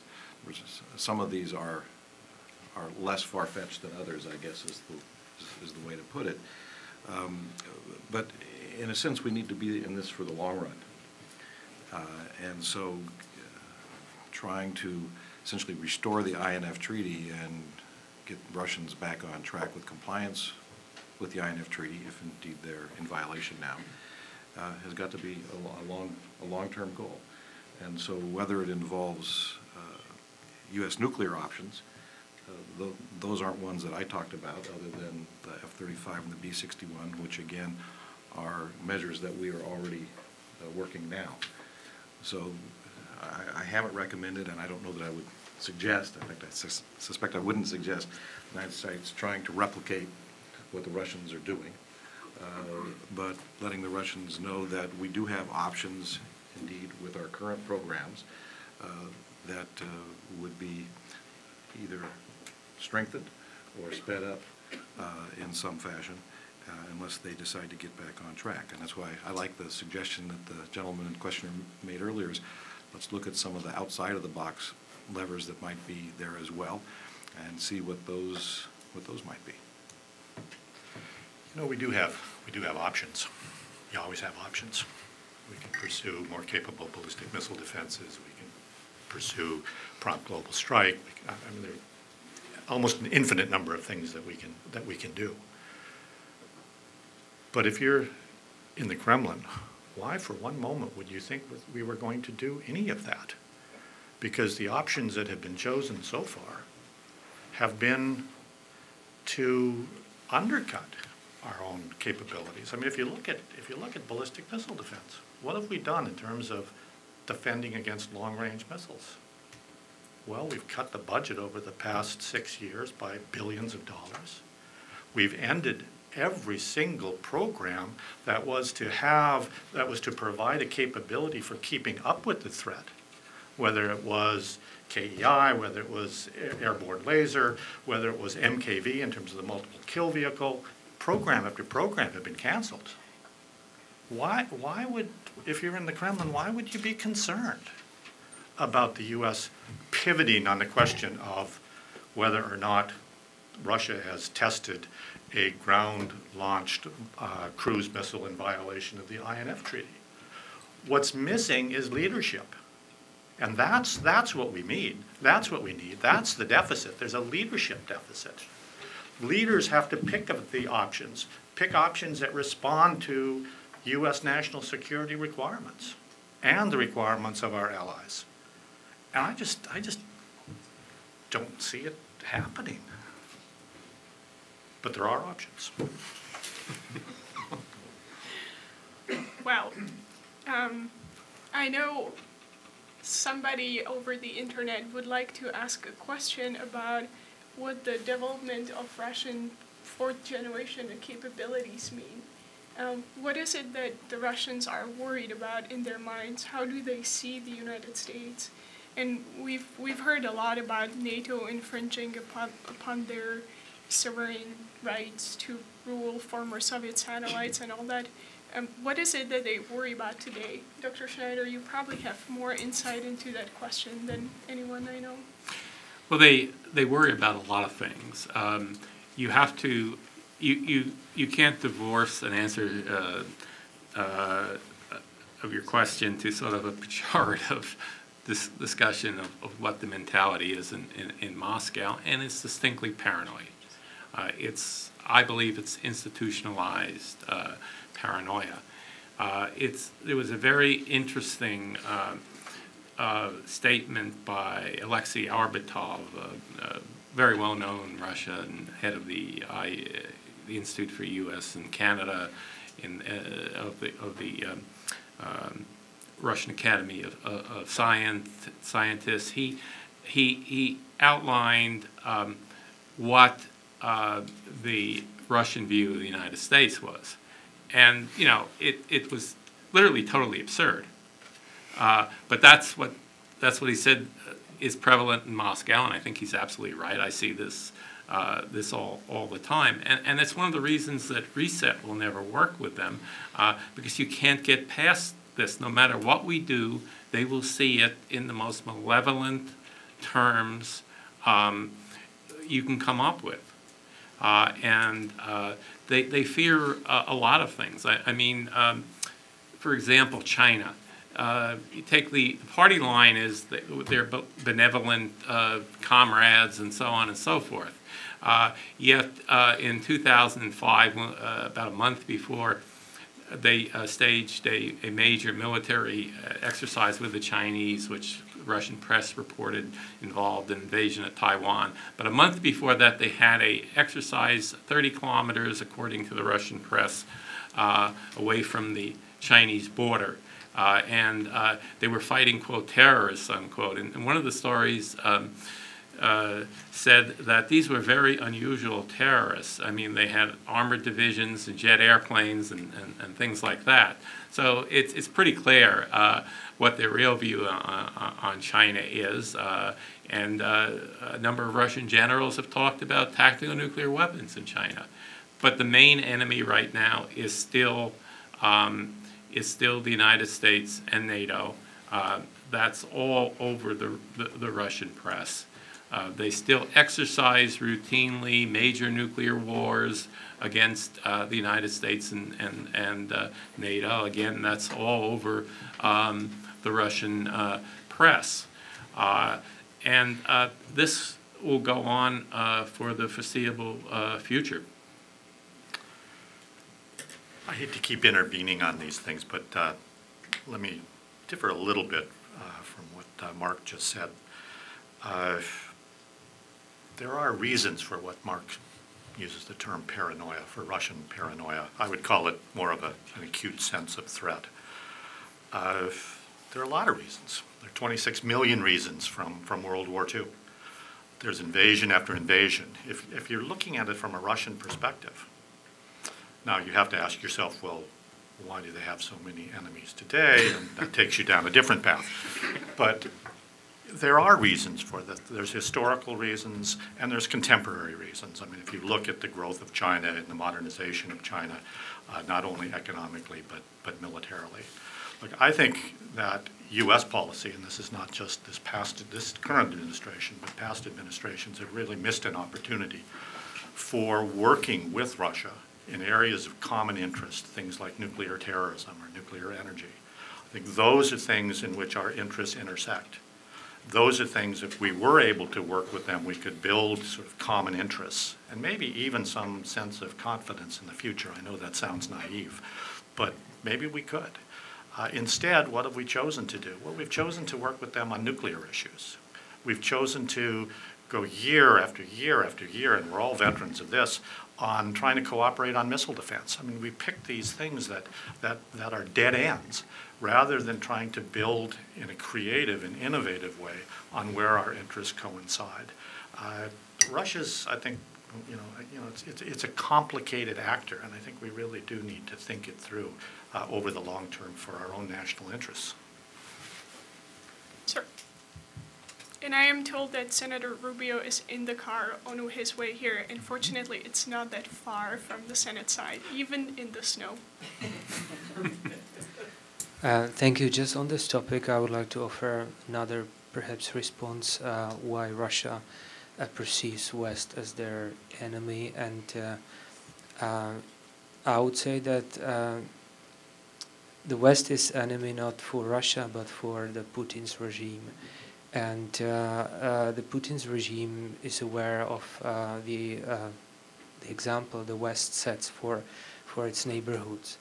And they fear that if democracy is established in their immediate neighborhood, like in the former Soviet republics, then it sets example for the civil society in Russia, and then would be a great threat for the Putin's regime. So, in my opinion, this is perhaps the major reason why Russia still,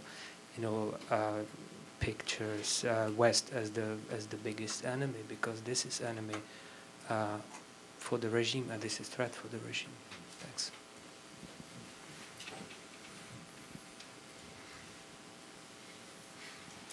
So we've heard you refer to where our interests coincide. Where is it that our interest and Russia's interest coincide? Do they coincide with Putin's vision of Russia? Do they coincide with respect to what Russians themselves desire in terms of more freedom, less corruption, more stability, perhaps? What it is that we can do?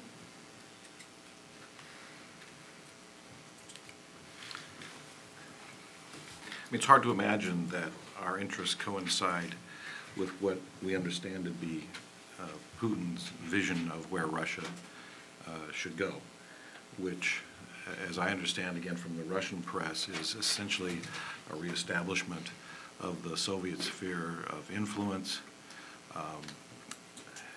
and a recreation, in effect, of the Soviet Union, which, if you recall, I believe it was President Putin who said that the loss of the Soviet Union was the greatest catastrophe, of the century. So we understand that putting it back together again could be a high point of his goals, and it certainly appears to be that way. And if you look at the interior developments, internal developments, I should say, in the Russian Federation, increasing authoritarianism, increasing disregard for the kind of freedoms that would be promised by the Constitution, looking for a reestablishment, effectively, of the old Soviet Union with that kind of governing authority. I mean, I just don't see how that is in parallel with U.S. interests. Although that said, there may well be interests that do run in parallel with the United States in areas that Ambassador Joseph has worked on, in particular, including counterterrorism and those kind of goals. So there may well be some areas of common interest, but it's hard to imagine that being a common interest with the overall vision that President Putin puts forward. So let me welcome Senator Rubio. We're glad to have you here. You made it through the blizzard. Thank you so much. You're a great leader on national security issues, on debates, on defense debates, on sealing, and we're very, very pleased to have you at Heritage. Well, thank you. I appreciate it. Thank you for having me. Is this for me, or is this the water thing? Thank you. Thanks for having me. I apologize. We have a few votes here that were just called, and we just completed those, so I appreciate being here. You have such a distinguished panel, so I know you've heard a lot of interesting insight into the challenges we face with regards to Russia. What I thought I would do briefly is just kind of give you my view of the internal debate that we're having, and it really extends beyond just the issue of treaties and violations of them, but a couple points that perhaps were made already. The first is it's interesting to note that the Russians have basically violated every major treaty they've ever entered into, certainly every major weapons treaty they've ever entered into. I think their view has traditionally been that they're for these things as long as they're good for them, and then when they're not good for them, they decide maybe they want to follow them, maybe they don't. And I think to understand modern-day Russia, what we're viewing now, you have to understand Vladimir Putin's worldview. And his worldview is, and he's declared this a few years ago in an interview that he did, he believes the most catastrophic event of the 20th century was the collapse of the Soviet Union.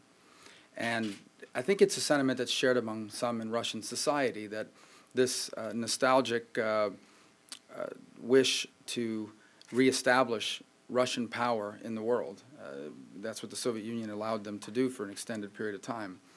And so you have to view it through that lens, and he has decided that in order to be able to reclaim that mantle, he has to be an aggressor against the U.S. and U.S. foreign policy interests. Now, internally, he has shown his authoritarian streak.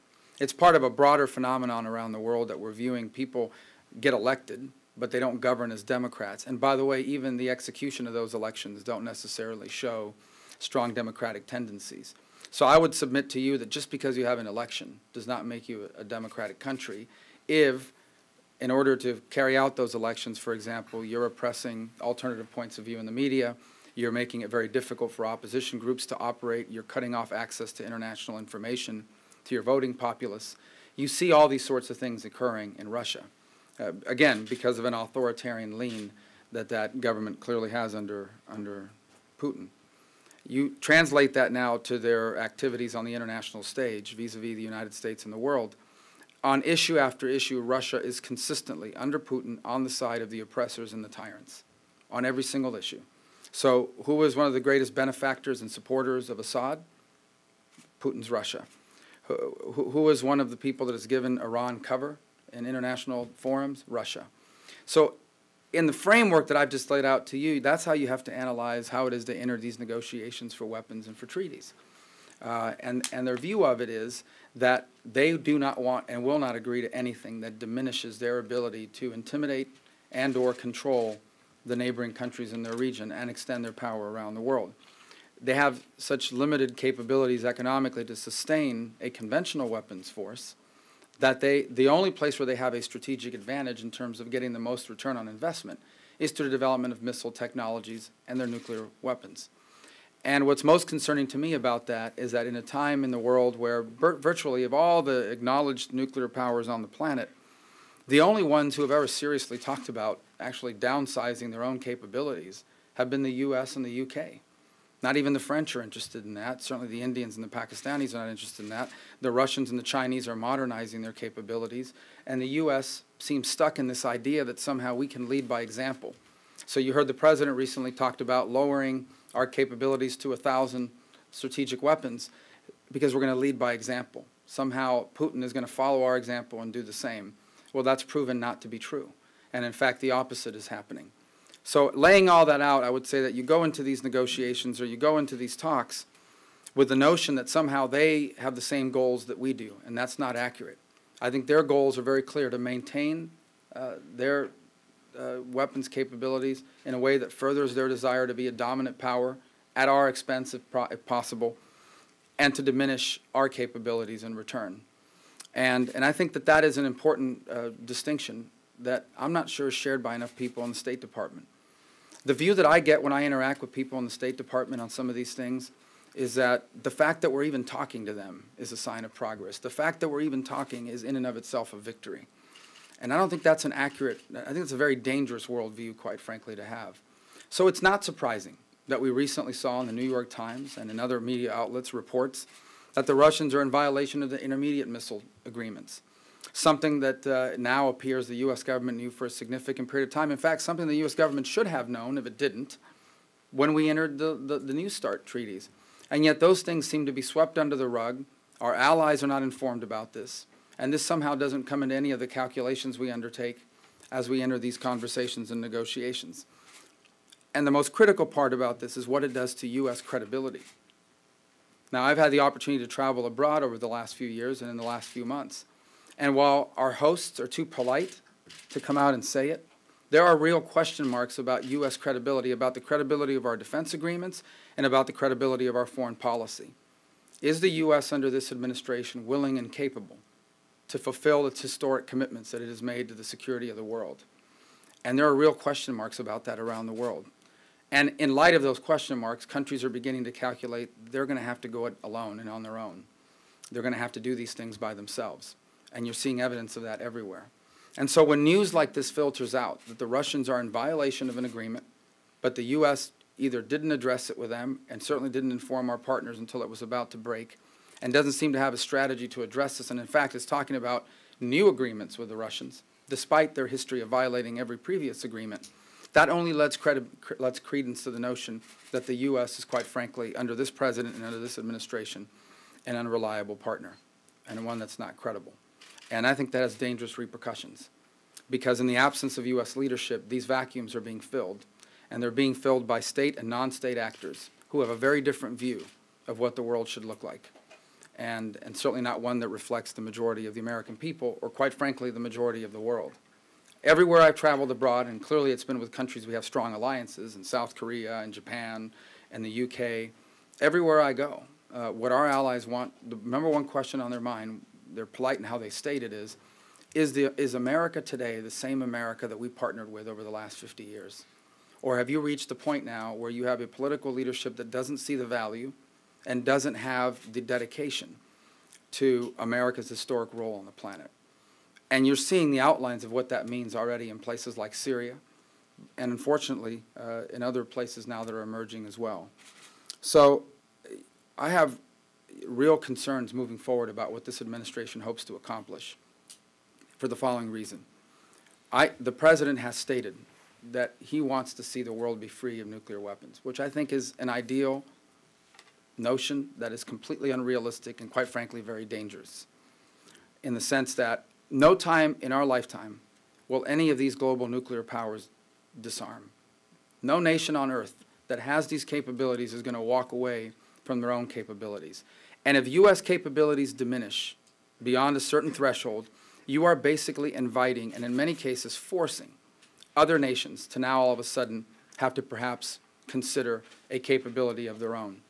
If, for example, the U.S. capability it continues to degrade because we don't modernize and, in fact, have a president talking about lowering our capabilities, what is to say that in 20 or 25 years or less, the South Koreans, the Japanese, in the case of Iran, the Saudis, and others, may have to decide that in order to protect themselves, because they no longer feel that the U.S. nuclear assurances are credible, what is to say that these countries will not pursue programs of their own? And suddenly, in an effort to prevent proliferation, you are in fact creating an environment for massive proliferation, where numerous countries now believe that they have to do what the U.S. once did. So, again, I know that the topic here is Russian compliance with these nuclear agreements, and these missile agreements, but in fact, it goes to the heart of something much broader than just compliance. It goes to the credibility of the U.S. security arrangement. And if those are in doubt, countries will begin to do what's in their national interest, which may not necessarily be in furtherance of our own. So my last point is, what I am most troubled by in the 3 years that I've been here is almost congressional abdication of our constitutional role in setting foreign policy, congressional disinterest to some extent in being engaged in formulating foreign policy. I think that that's been there throughout our history, but I don't know if it's ever been more important, given the fact that we now have an administration here in the U.S. with a foreign policy view that is not strategic at all. It is completely guided by the idea that we're going to do everything the opposite of what George Bush did, in the sense that they entered office believing that the reason why these conflicts existed around the planet was because the United States was too involved and too engaged and too aggressive. And that doesn't mean that we shouldn't be more careful in picking our engagements and trying to avoid unnecessary ones. But, for example, I'm segueing a little bit, but I saw this weekend, Susan Rice was interviewed, and she argued about Syria. And what she said is, well, we're not going to do, what do some of these people want? We're not going to do what some of these people are saying about putting boots on the ground in Syria. I haven't heard a single U.S., maybe there's somebody out there that's argued that, but I haven't heard a single U.S. policymaker make that argument, certainly not on our side of the aisle. And yet, she went completely unchallenged when she made that statement. The same is the same questions we get with regards to Russia. Well, we have to talk to them. They're important. We have to engage them. And I think that's generally true. But that engagement only works if you're both working towards the same goal. And the Russian goals for these negotiations and these talks and these treaties are very different than ours. Our goal is to make the world a safer place. Our goal is to make the world less likely to have a violent confrontation. Their goal is to increase their dominance over their neighbors and their geopolitical strength at our expense. And so that's how I think we need to be able to view this issue. Look, I don't think that we are destined to have conflict with China or Russia, per se. But I do think that in an effort to de-escalate conflicts by appearing to be unreliable, inconsistent, and undedicated, as this administration seems to be in its foreign policy, we are actually creating the greater likelihood of an escalation in conflicts. I think weakness, I think instability in policymaking, I think a lack of a strategic vision actually invites miscalculation and aggressiveness. And so when I read those open source reports about Russian violations, and quite frankly, an administration that didn't seem to take that as a red line of any sort, now I'll use a term that's been misused quite a bit, I think that should be very concerning to all of us, because its impact goes well beyond that particular agreement. Its impact affects how other nations view us and the decisions that they make and the assumptions that they make about what's in their own national security if they believe the U.S. is no longer a reliable security partner. So, again, I hope that there will be more congressional focus on these things. I happen to be the co-chair of the National Security Work Group, which is assigned to actually look at the compliance on these treaties and agreements. We've struggled to pull together meetings because of some internal jurisdictional disputes within the Senate about who should be in charge of what. But one of the areas that we continue to focus on is the argument that we should not be entering any more negotiations with the Russians on any weapons systems so long as they are openly violating. And I mean openly because all you got to do is read Russian media reports. All you have to do is read Russian media reports to understand that they are habitually violating multiple different agreements. So I hope that that will become a priority for us. We should take that more seriously than we do. And again, I congratulate you and thank you for holding this discussion, because at least someone's paying attention to this stuff. I'm glad you are. Thank you.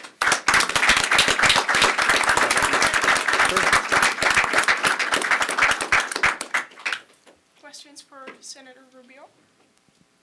But not all at once, please.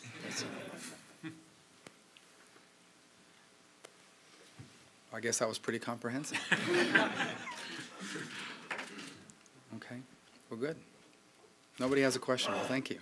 I appreciate the time you've given me today. You have a very distinguished panel. I'm sorry I missed it, but I'll watch it online, right? It'll be posted. Great.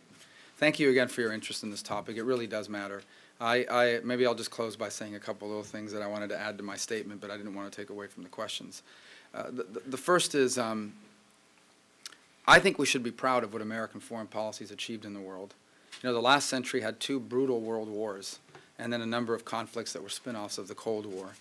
And I think we should be proud. I'm not saying America always made every right decision on foreign policy, but I can tell you our motivations were always positive.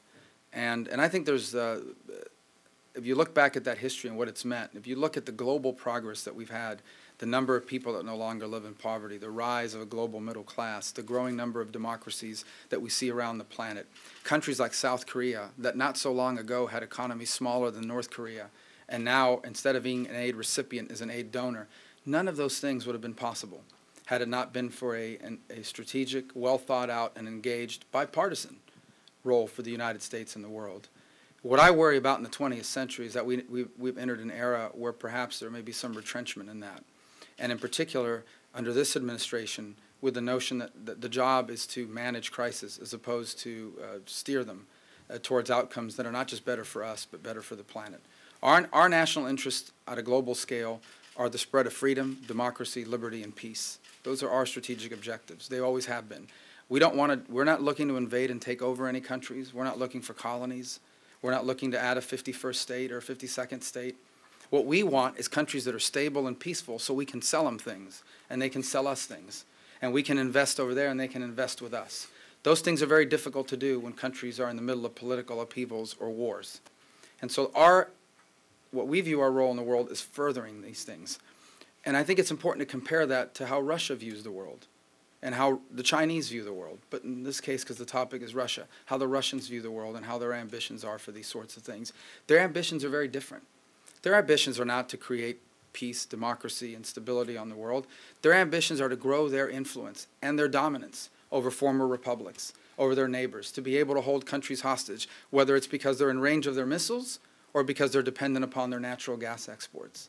And so on issue after issue, they don't care if there are violations of human rights in the streets of Ukraine, so long as the violators happen to be people that are on their side. They don't care that Iran is threatening to destabilize the Middle East even further with a nuclear ambition, so long as that puts the U.S. at the defensive. They don't care that Assad is slaughtering people, so long as we're against it, they're for it. That's how they view these things. They, I mean Putin, because I don't believe that's where the majority of the Russian people are.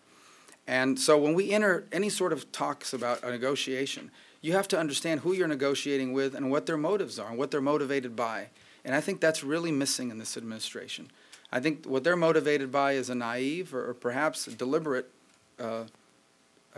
belief that somehow U.S. power and U.S. influence and U.S. engagement makes the world a more dangerous place rather than a safer one. I strongly disagree with that, as I hope you do as well, and I hope that we'll be able to play a greater role in guiding U.S. foreign policy in the future. So thank you for this invitation. I appreciate it. Thank you very much.